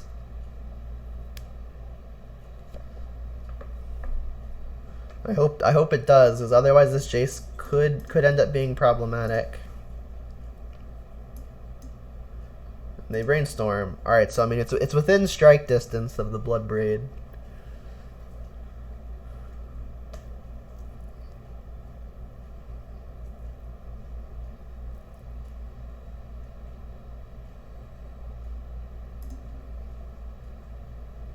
They're prevented from searching. They do get to shuffle, I believe, though. I think we're favored here.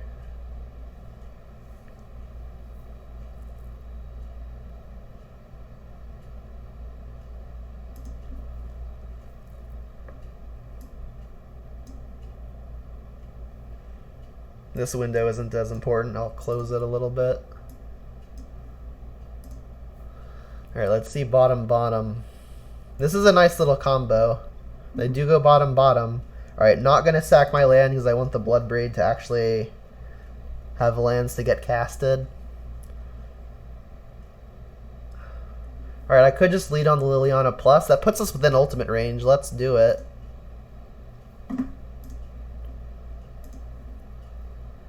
Yeah, and sacking that fetch land, the timing they did, may actually bite them because now they don't have Revolt to deal with a hasty Bloodbraid.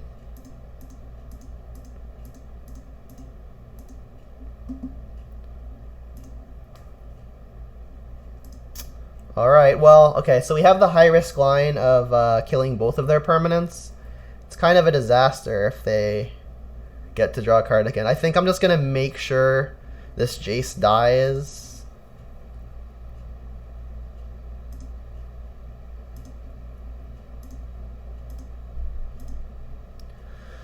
Alright, it's going to be close. Oof. Alright, and it's a good thing I did that, because had I pulsed the Wilderness Wreck, they'd have gotten to keep their Jace alive. Alright, and we're in ultimate range on Liliana. We got another Mystic Sanctuary down. Not that it means a whole lot. Alright, they get to scry a bunch. I mean, we've got Liliana on ultimate range, though. Their Field of the Dead isn't a valid win con. They're a while away from Uro being impactful. Additionally, we've already dealt with one of them. We've got lots of good draws. Yeah, they've got 19 in deck. Other Ashiok, if we find it, might just put us on the mill plan. I think I'm going to reserve the last activation on the Ashiok. Not bad. Alright, so let's just start with an ultimate. I guess we should Brutality first, and because if they've drawn Veil of Summer, losing the Liliana for nothing seems really, really bad. Like, if they've drawn Cryptic, it'll also really suck, though.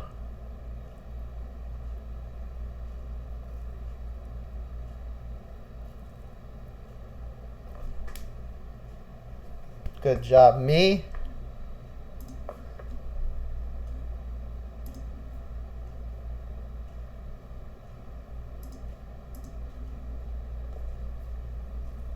And there goes Uro.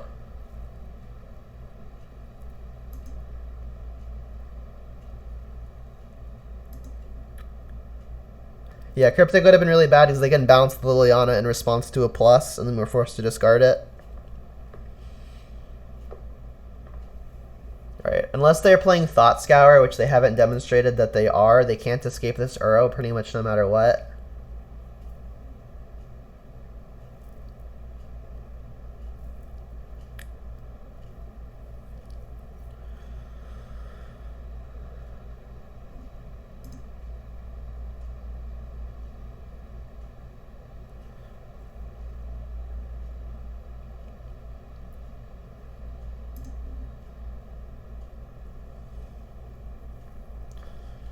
Alright, we don't have pressure yet, so maybe I have to play quickly, but we still have a good amount of time. Alright, well, if they've drawn second Veil of Summer, bad beats. At least this time we won't lose the Liliana to a Veil.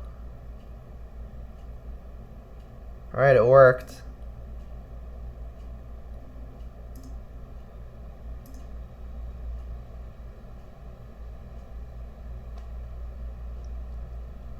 think I'm just gonna do this. They're probably inclined to keep this, in which case I don't want to put their islands in the pile with the wreck, because if I draw Boil, it'll be insane.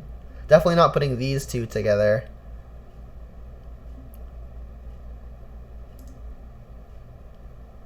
Alright, and then now they will be able to escape Uro, so I'll use my last activation on Ashiok. And we won! Sweet. Tight play, tight play.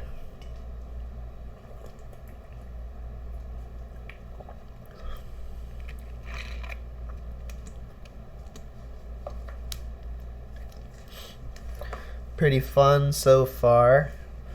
Yeah, I definitely have a better time fun-wise and competitive-wise versus the Sultai version as opposed to the Bant version. White adds a lot that we can't deal with effectively.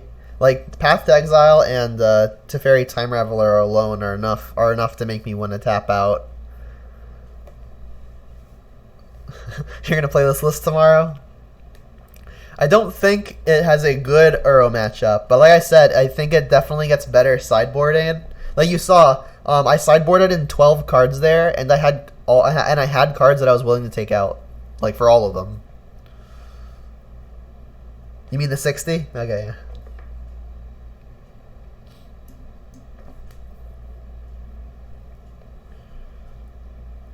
Yeah, I mean if you're fighting against mostly Uro stuff, I think my sideboard is very good. You're up to test Alpine Moon? I think people have slept on Alpine Moon since that card got printed. I've loved it. Like, the moment I saw it, I was like, this is nuts. Yorion. Obviously, when it got spoiled, Field of the Dead wasn't a thing yet. But I still thought it was pretty okay. I was also effectively a Timmy still around that time. Come on, Moto. There we go. Yeah, Alpine Moon I've loved. Just another big thing again that I've mentioned is if you're ever playing against something like Tron, and you want your land tape to not interact badly with your own Blood Braids, which Alpine Moon does not do. Triome, huh? Got some Abzan Yorion going on. But yeah, I don't necessarily think our main 60 is particularly suited versus Uro. We're real good game 1 versus stuff like Prowess. And I think we even have fair game versus stuff like Blue-White, Stoneblade. Just because like Kolaghan's Command's great versus the equipment. Liliana's pretty absurd versus them.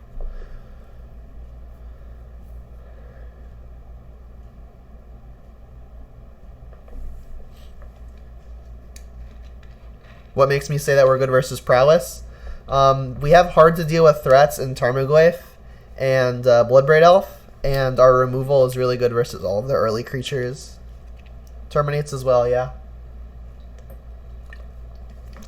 Also, Liliana is a pretty must-answer threat. Like, if you can Liliana to kill their last creature, like they can Lava Dart it like for free, but even then, that's a Lava Dart they're probably not using to their advantage, or at least not the way they wanted to use it.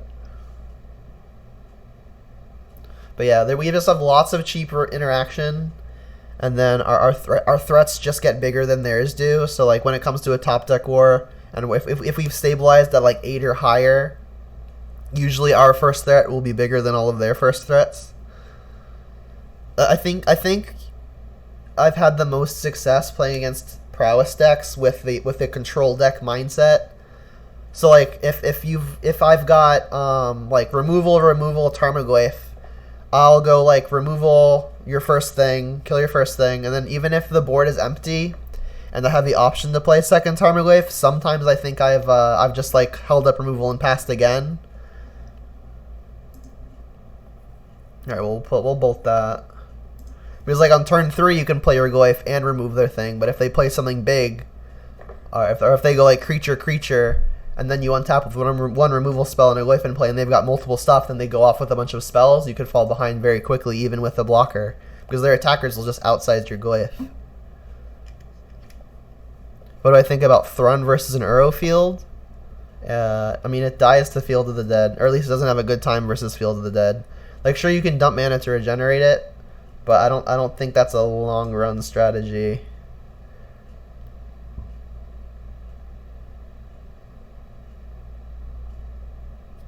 I think I am going to Fatal Push this.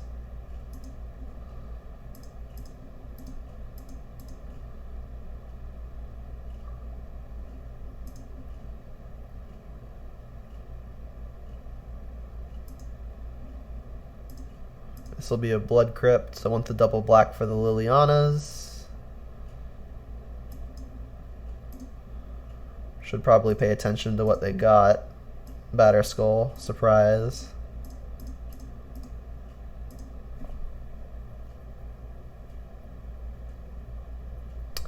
Question in the chat is, have the 3 brutalities in the sideboard been enough to face all the aggressive decks in the format?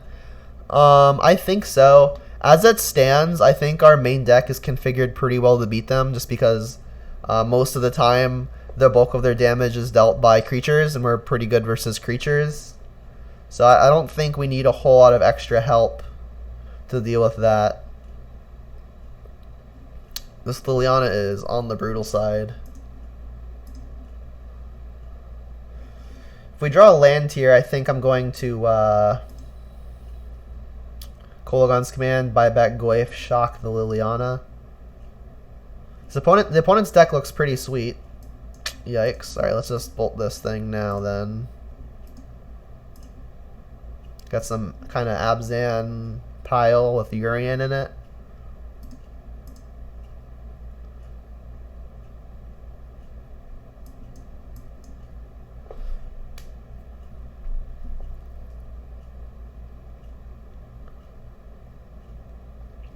Yep. Kolaghan's Command is going to be good with dealing with equipment. Fire nice. Maybe they have Feast and Famine in their hand already. Alright. The second threat is really bad for me because that means Liliana can't really effectively edict anything. Yikes. We just have a case of not drawing the lands.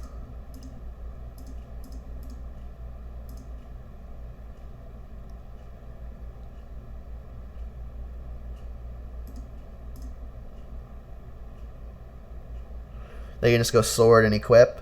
I mean, if they sword equip, we have another window to draw a land to edict Liliana. Like, this is a heavy hit. They'll put us to 8. But that's kind of okay if we can Liliana to get their creature, and then if they like tap out for Batterskull, we can Kolaghan's Command it.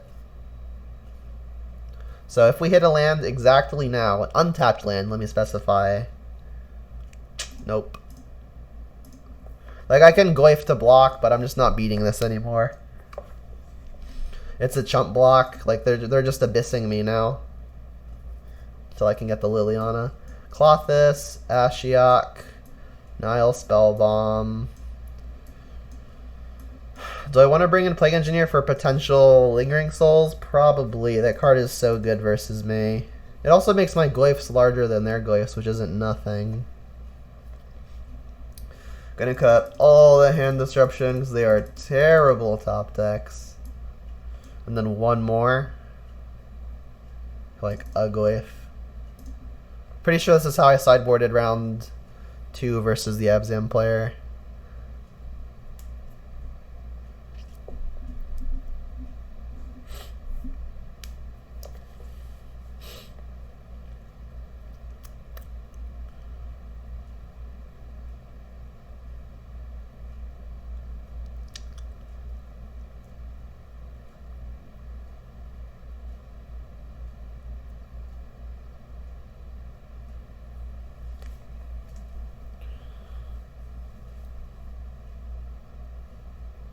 Don't think we're going to be on the mill plan with the Ashioks, because they got 80 cards, not 60.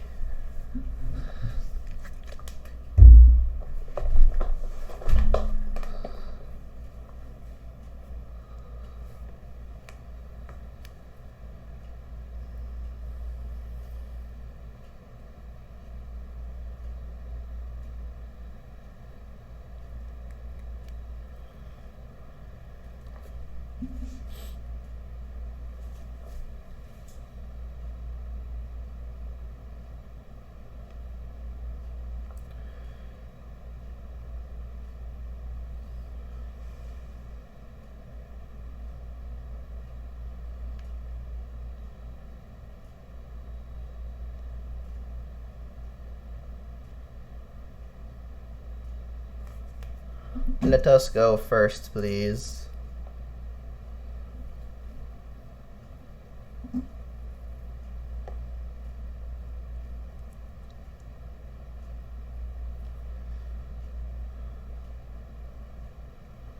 Yeah, it's not fantastic, but it's pretty good.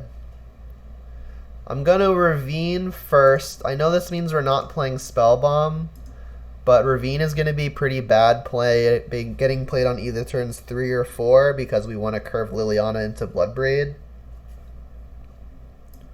Like if we go Swamp now and then cast Spellbomb and then we draw a 2-mana play, this Ravine becomes really awkward unless we're hoping to draw another land.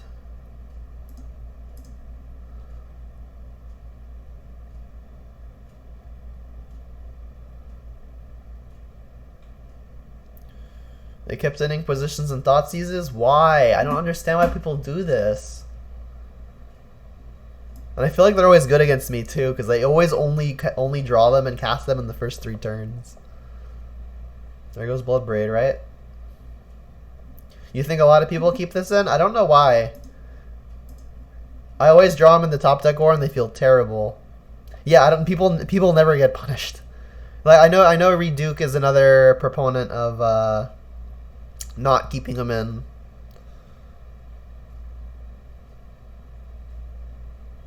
Alright, well there's the 2-mana play.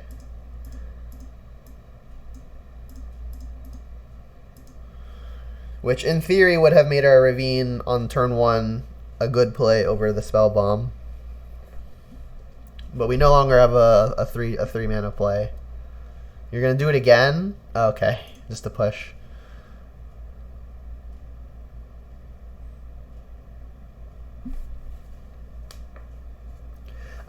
Yeah, I think against Grixis Death Shadow is a different story. I like keeping in the Thoughtseizes versus Shadow. The hand disruption tends to be pretty good versus the various combo decks. And, okay. And, Grixis Shadow can definitely act like a combo deck. So I think playing Inquisitions and Thoughtseizes versus them is a different story.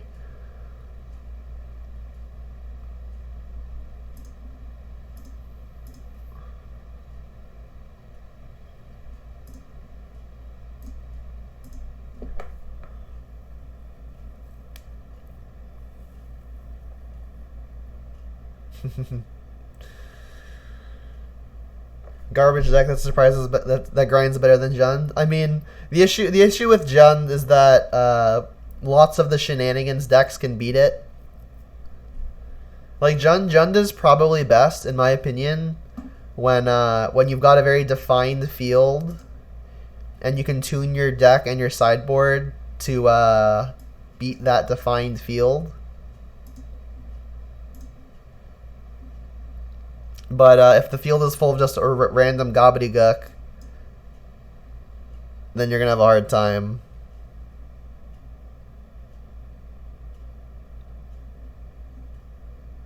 Obviously fetching now because Ashiok's about to prevent it. I mean, I'm happy they're not casting Lovestruck Beast. A 5/5 is going to be a little hard right now. You're targeting yourself? I mean, you know I've got a Spellbomb, right? So I've got a 4-mana play.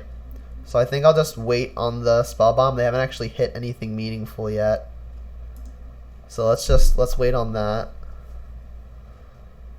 Well, that's not what we want to see.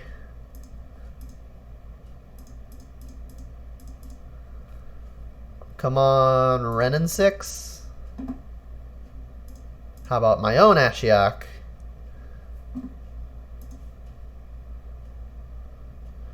And I just like actively don't really care about them minusing me, but I do have lands in my hand that do nothing. They're just letting it take the hit. Alright, I mentioned that I'm not on the mill plan, but like now putting stuff into my yard may actually be impactful, because if they want to activate their Ashiok again, it means that it's leaving. So I think the first graveyard fill is probably worth it.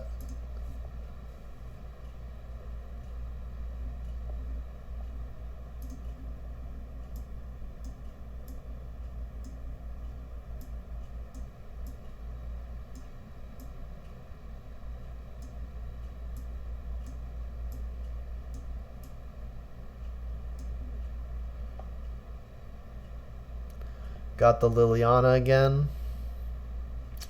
Fulminator. Yeah, that's fine. Not actually super afraid of that right now. I was gonna say it's more annoying as a 2/2, but I guess the opponent doesn't really value that right now.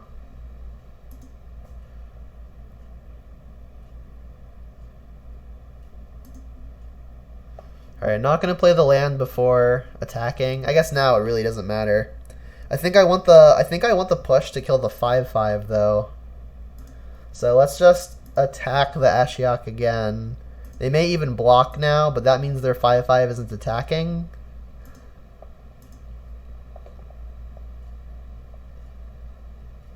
Sure.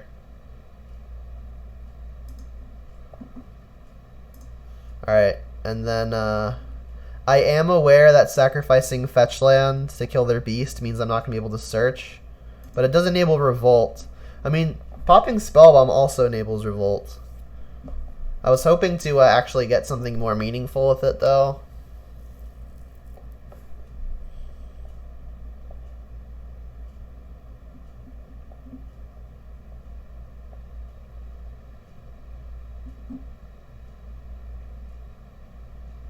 Like a Fulminator again.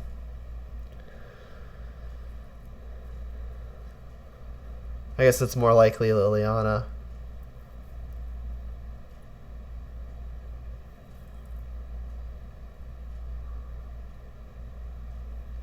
Well, I thought Liliana was happening last turn. I mean, if they had Liliana, they probably would have played it before the Fulminator. So I guess it's not that. Is this the beast? The love-struck beast to defend the Ashiok?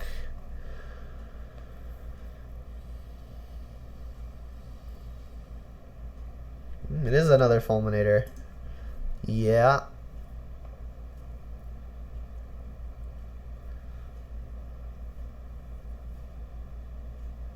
I mean, we get to just attack their Ashiok now.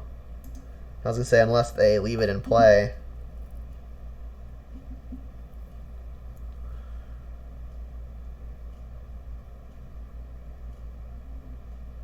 Let's just untap. Yikes. So if I attack the Ashiok, what are the odds they just block and don't sack? Not super high. I mean, if they trade, they trade, I think.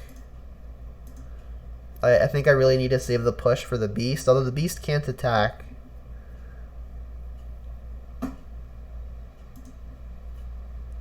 They want to go after a land? Yeah, I figured they would.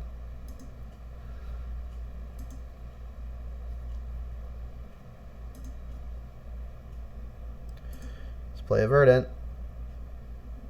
Yeah, we'll activate on them again.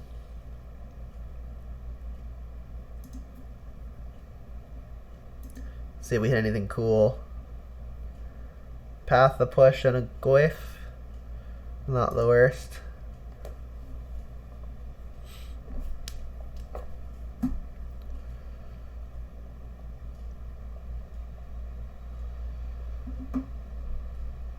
Now it's Liliana. Disgusting. Alright, well now the Ashiok's going to get to stick around, which means these fetches aren't actually going to fetch anything. Neither will theirs, though. Alright, I think I'm just going to pop Spellbomb, get it cycled.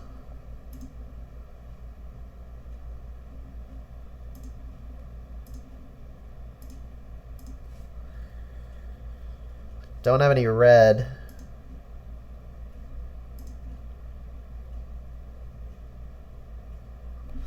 Still don't have any red.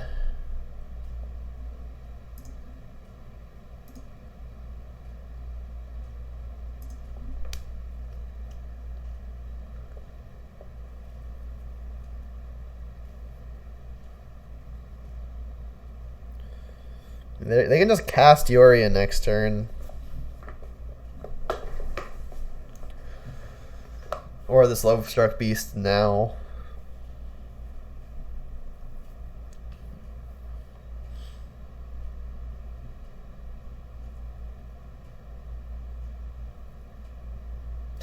Just another Liliana, sure. Yeah, I guess this Liliana is slightly higher than the other one.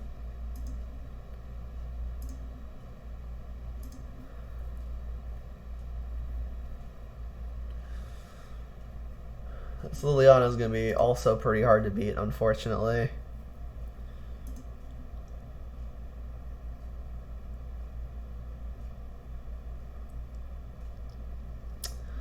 Well, that's a punish for discarding the swamp. Gonna need to draw like Blackleaf Cliffs or something.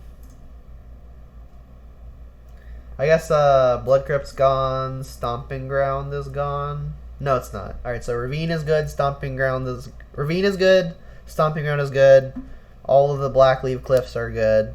Basic Mountain is good. Our Mountain's actually gone. Yikes.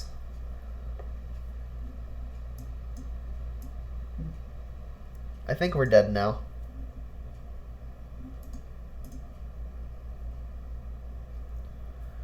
The opponent kind of just drew well in the top deck core. They hit Liliana into Decay, and they didn't even have to like cast this stuff, which they already had access to. Here's a 5/5, you say.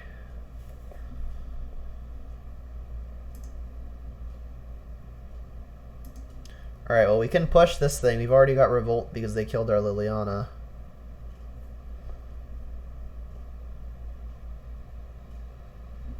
I yielded. That's unfortunate. I honestly don't think we can win anyway. We don't have any way to get this fresh. We can't kill the Goyf. We would have to draw a Tarmogoyf of our own to attack it. And even then they've got Liliana, so we're actually on to snow outs here.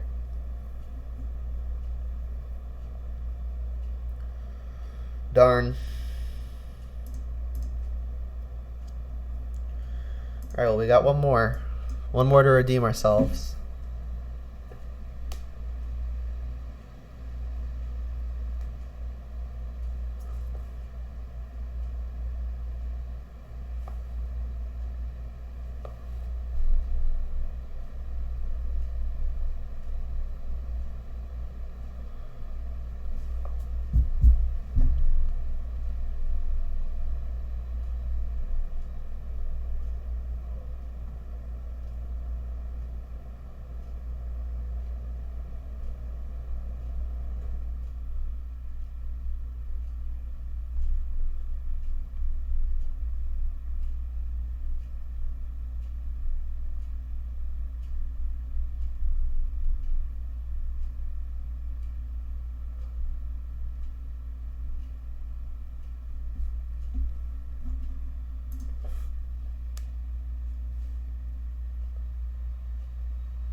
Yep, we got turn 2 Ren and 6 into a Goyf.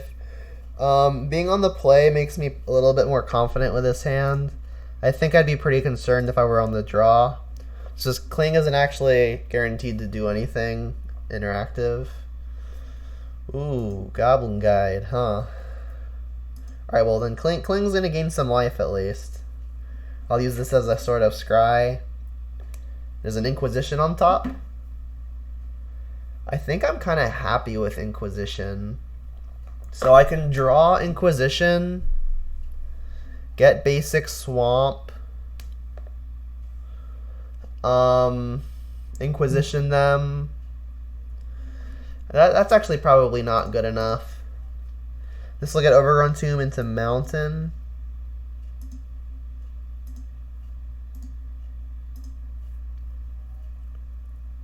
Where can you access my list again? I actually don't have something for that yet. My lists are constantly changing. I mean, the video will be uploaded within 2 hours of the league ending, so you could always get it that way. But at the end of the league, when I do my wrap up, it'll be up for a few minutes. All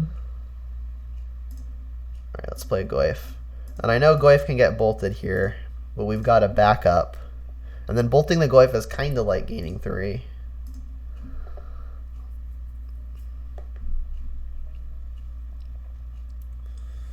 Yup, yup. Alright, well, at least we hit 2 lands.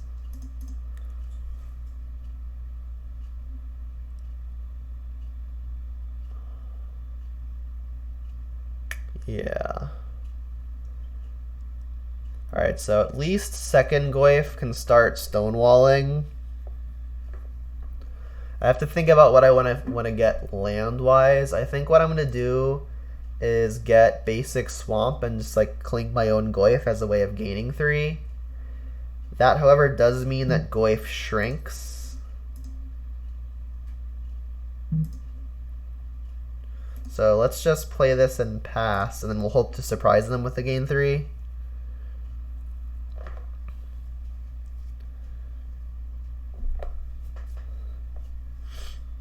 Luckily, taking out a type also adds a type. So our Goyf will stay on the big side. These guides have been better than they should be.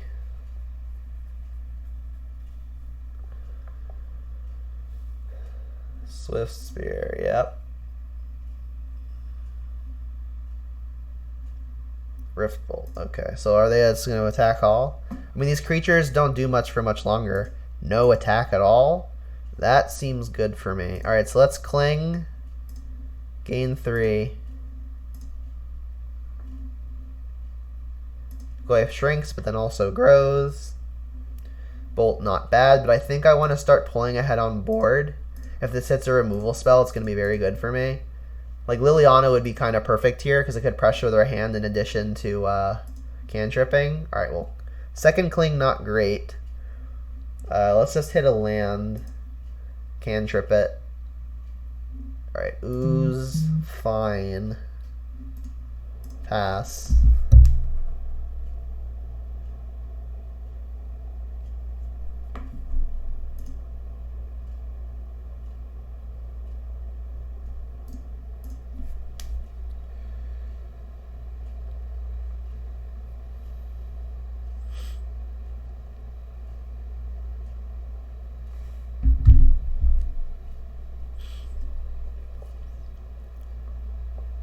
So they can combo an attack plus a Rift Bolt to try to get through a Goyf.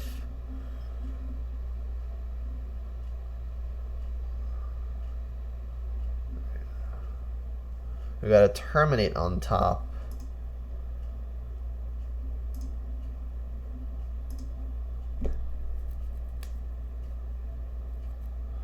Boros Charm. Oh, Helix. Okay, well that kind of gains life for us. We have more threats, so that's okay. So this looks like I'm just going to be killing both of their things. Actually, we can't because we only have 1 red.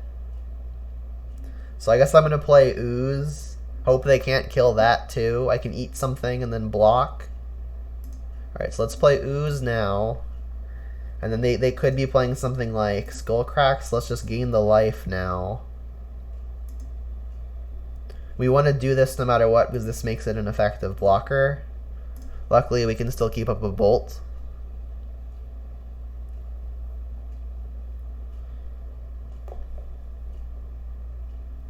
Sure.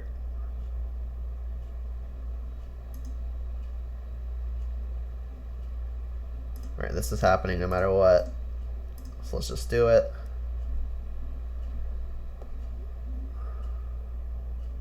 Inquisition not that bad here. Oof, that's a lot of stuff. Second creature is going to be kind of hard to deal with, so I think I should be taking one. Eidolon is kind of the most annoying because it's going to deal 2 to me almost no matter what. And then I can cast a Ren and 6. Still have up Terminate.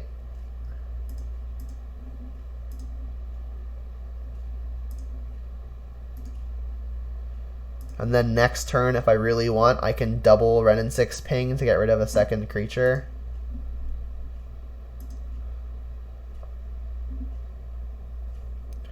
Pseudo Scry.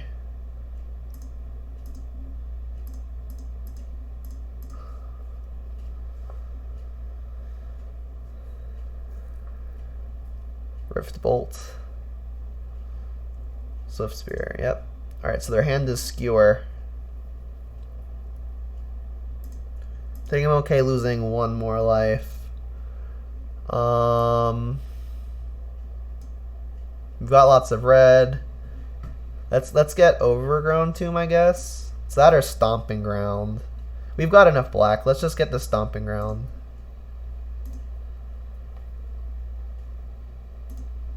Since we know their hand is Skewer, we should probably just kill their creature this turn with 2 Renin 6s.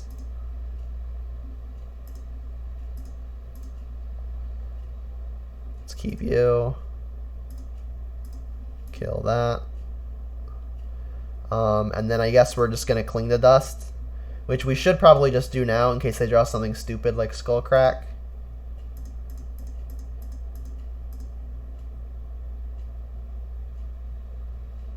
And then let's keep as many of my own creatures as I can, because if I draw Ooze, I'm going to want to eat them all.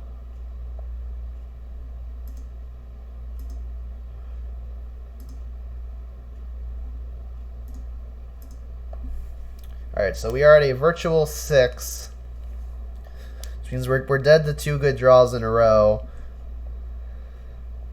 Well, that's not a good draw, at least. Okay. I mean, they can redraw off of an Islet.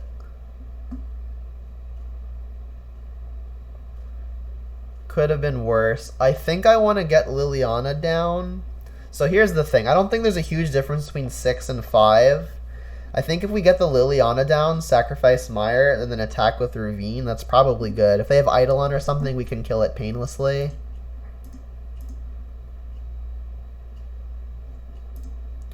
Also, getting another card in the yard so we can Cling again seems like what we want to be doing. We just have to dodge them drawing 2 burn spells that cost 1 exactly now.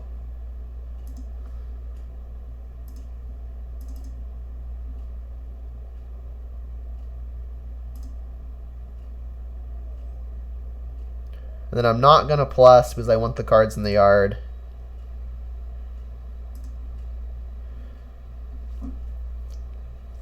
And then I guess I should maybe not even attack with Ravine, because it can block a haste creature. But I need to end this game, and Ravine is the only real thing I have to do it right now.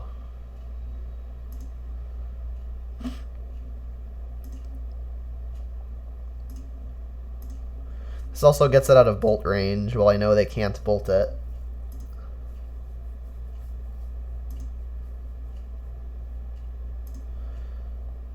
And then I guess I should Cling now. Make sure I gain my life. Oh, I tapped to attack with Ravine, obviously. Alright, let's just okay this. Go. Sack an Islet, yep. So if they play something like Eidolon, we've got the Liliana to deal with it painlessly. Opponent drawing a land, obviously very good for us. Us drawing a land, obviously pretty bad for us. Let's just go ahead and plus. I don't think I'm going to sacrifice anything else. Skullcrack. Alright, well in response, let's get rid of a guide.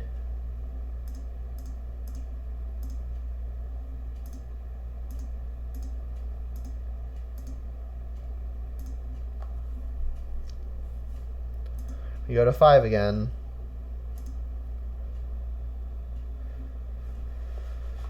I mean, playing the land, we would have had to fetch Shock to attack with the Ravine anyway, so I don't think that's actually worth it. Not going to get anything back. I actually want stuff in the yard to feed my Cling.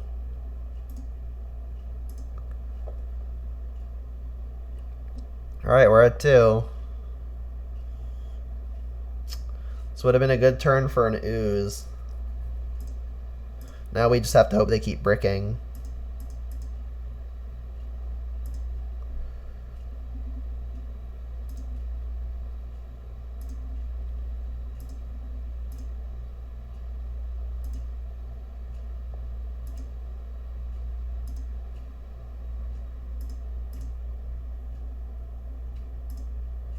So I hit them for 6 and then for 7, which is lethal either way I look at it. So Let's just keep plussing. Alright, now I hope they brick.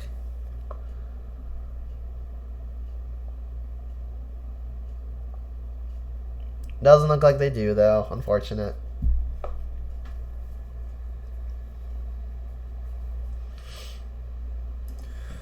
Well, we lost on turn 10 to a burn deck. That doesn't happen very often.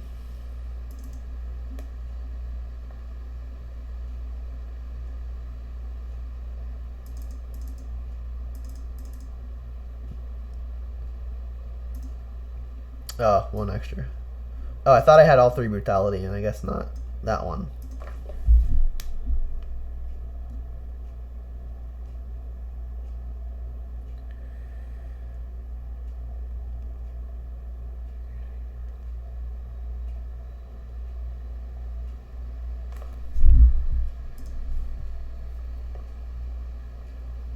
Yeah, sure. When we've got brutality, we've got a Clothis too. Clothis should be pretty good.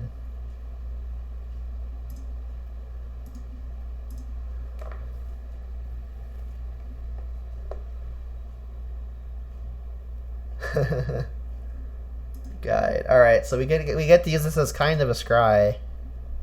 Hopefully, it hits a land to make our brutality better. Nice. All right, so now do you want to just bolt this and save even more life? Which land I'm cutting to play second peatland? I wasn't actually cutting land. I was originally playing 23, and then I just went up to 24. I think I'm gonna take the 2 here.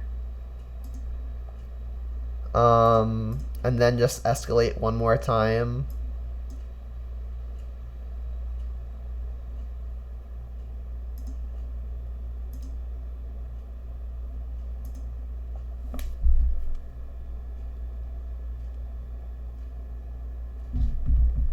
Push, not bad. Let's just get this brutality off.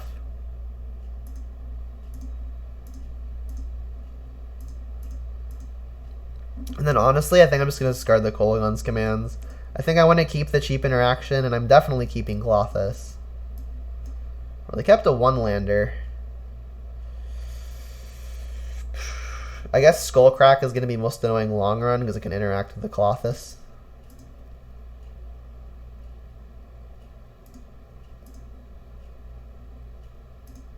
Alright, a Rift Bolt has entered the suspend zone. Alright, I think now I'm just going to get basic Mountain, cast Clothis.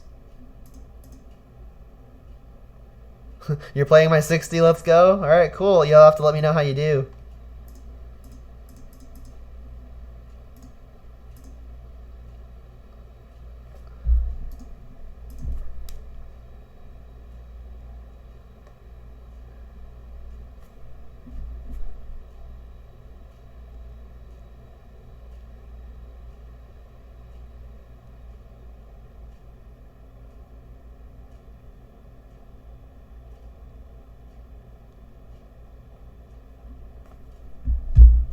Alright, do the thing, Clothis.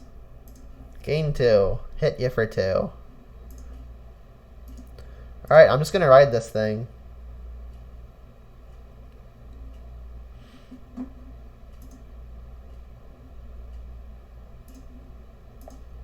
I think the Clothis might be too much for them to handle. This looks like Overrun Tomb, second black, second green.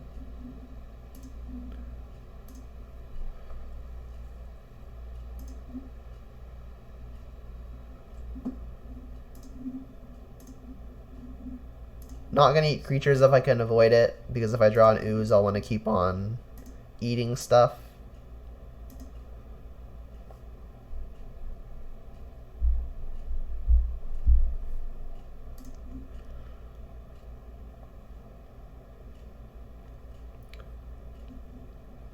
Yep. There goes a Helix.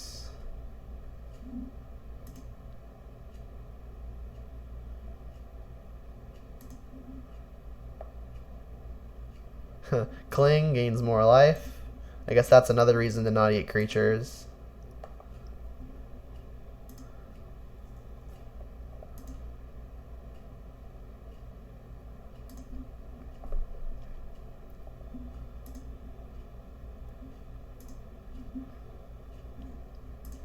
Let's just do this while Skullcrack is down.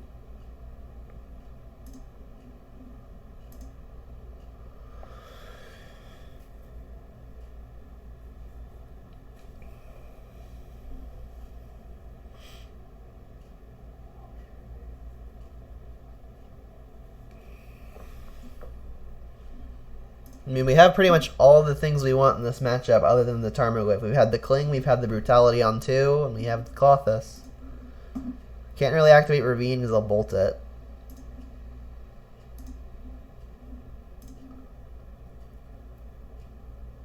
And they'll just bolt this, but that's a bolt they're not sending at my face.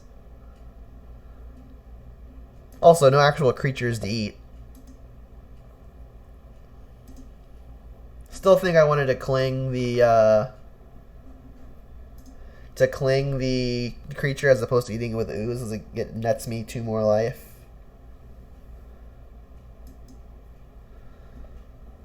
I mean, they've put in some. They've been able to compete despite having a Clothis in play for so long. Jeez. This Clothis has gained a lot of life, and it's almost not good enough. Alright, that was good.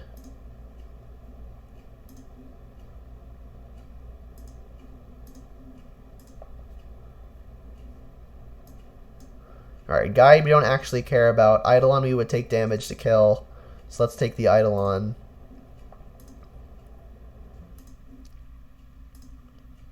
We gotta close.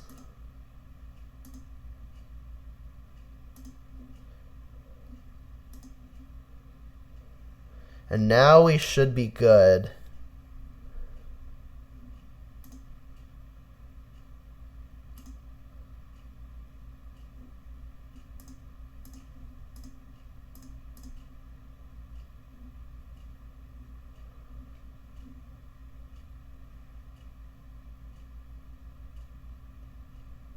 Cool. So we did actually have lethal between a Clothis activation, the bolt, and the use in play.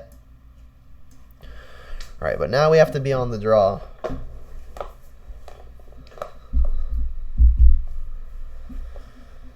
Whew.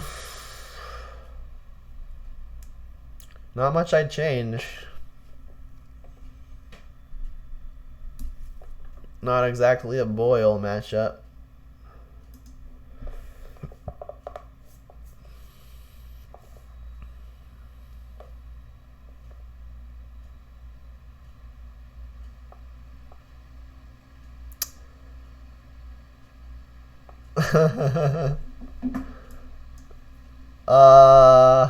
I think this is a ship.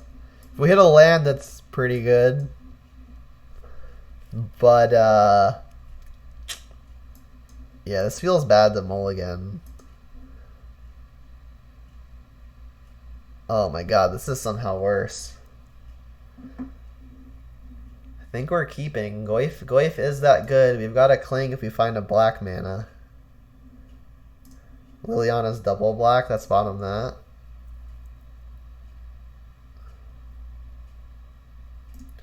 Alright, Rift Bolt on Suspend. That's one of our better turn 1s from them. Stomping Ground, the worst land we could have drawn.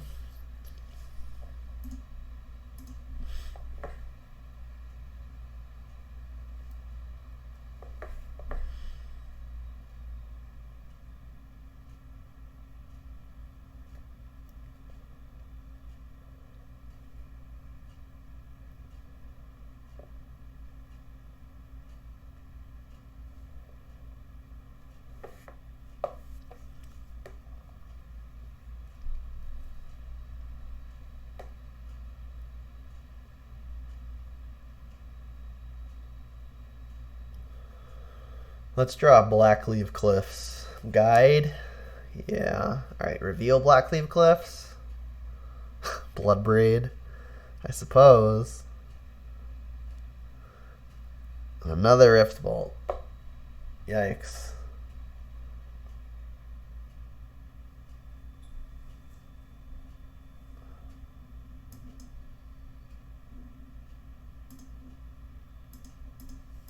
I mean, this is going to be kind of a gain 2, or a gain 3.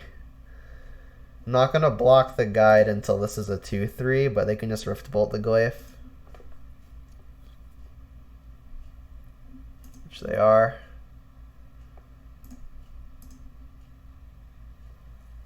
Come on, Blackleaf Cliffs. Kolagon's command. Jeez.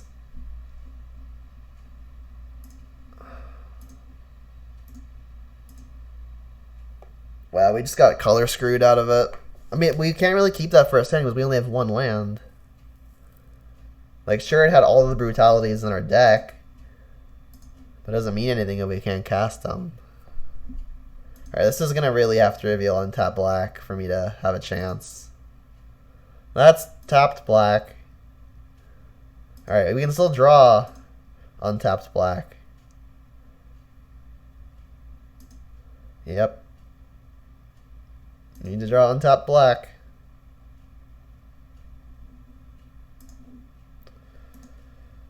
Yikes. Yeah, we just didn't get lucky.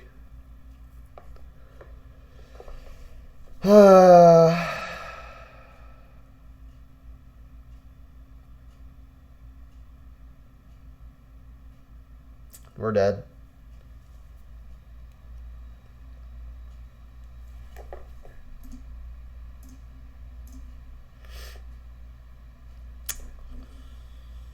Always sucks just not find a keepable hand.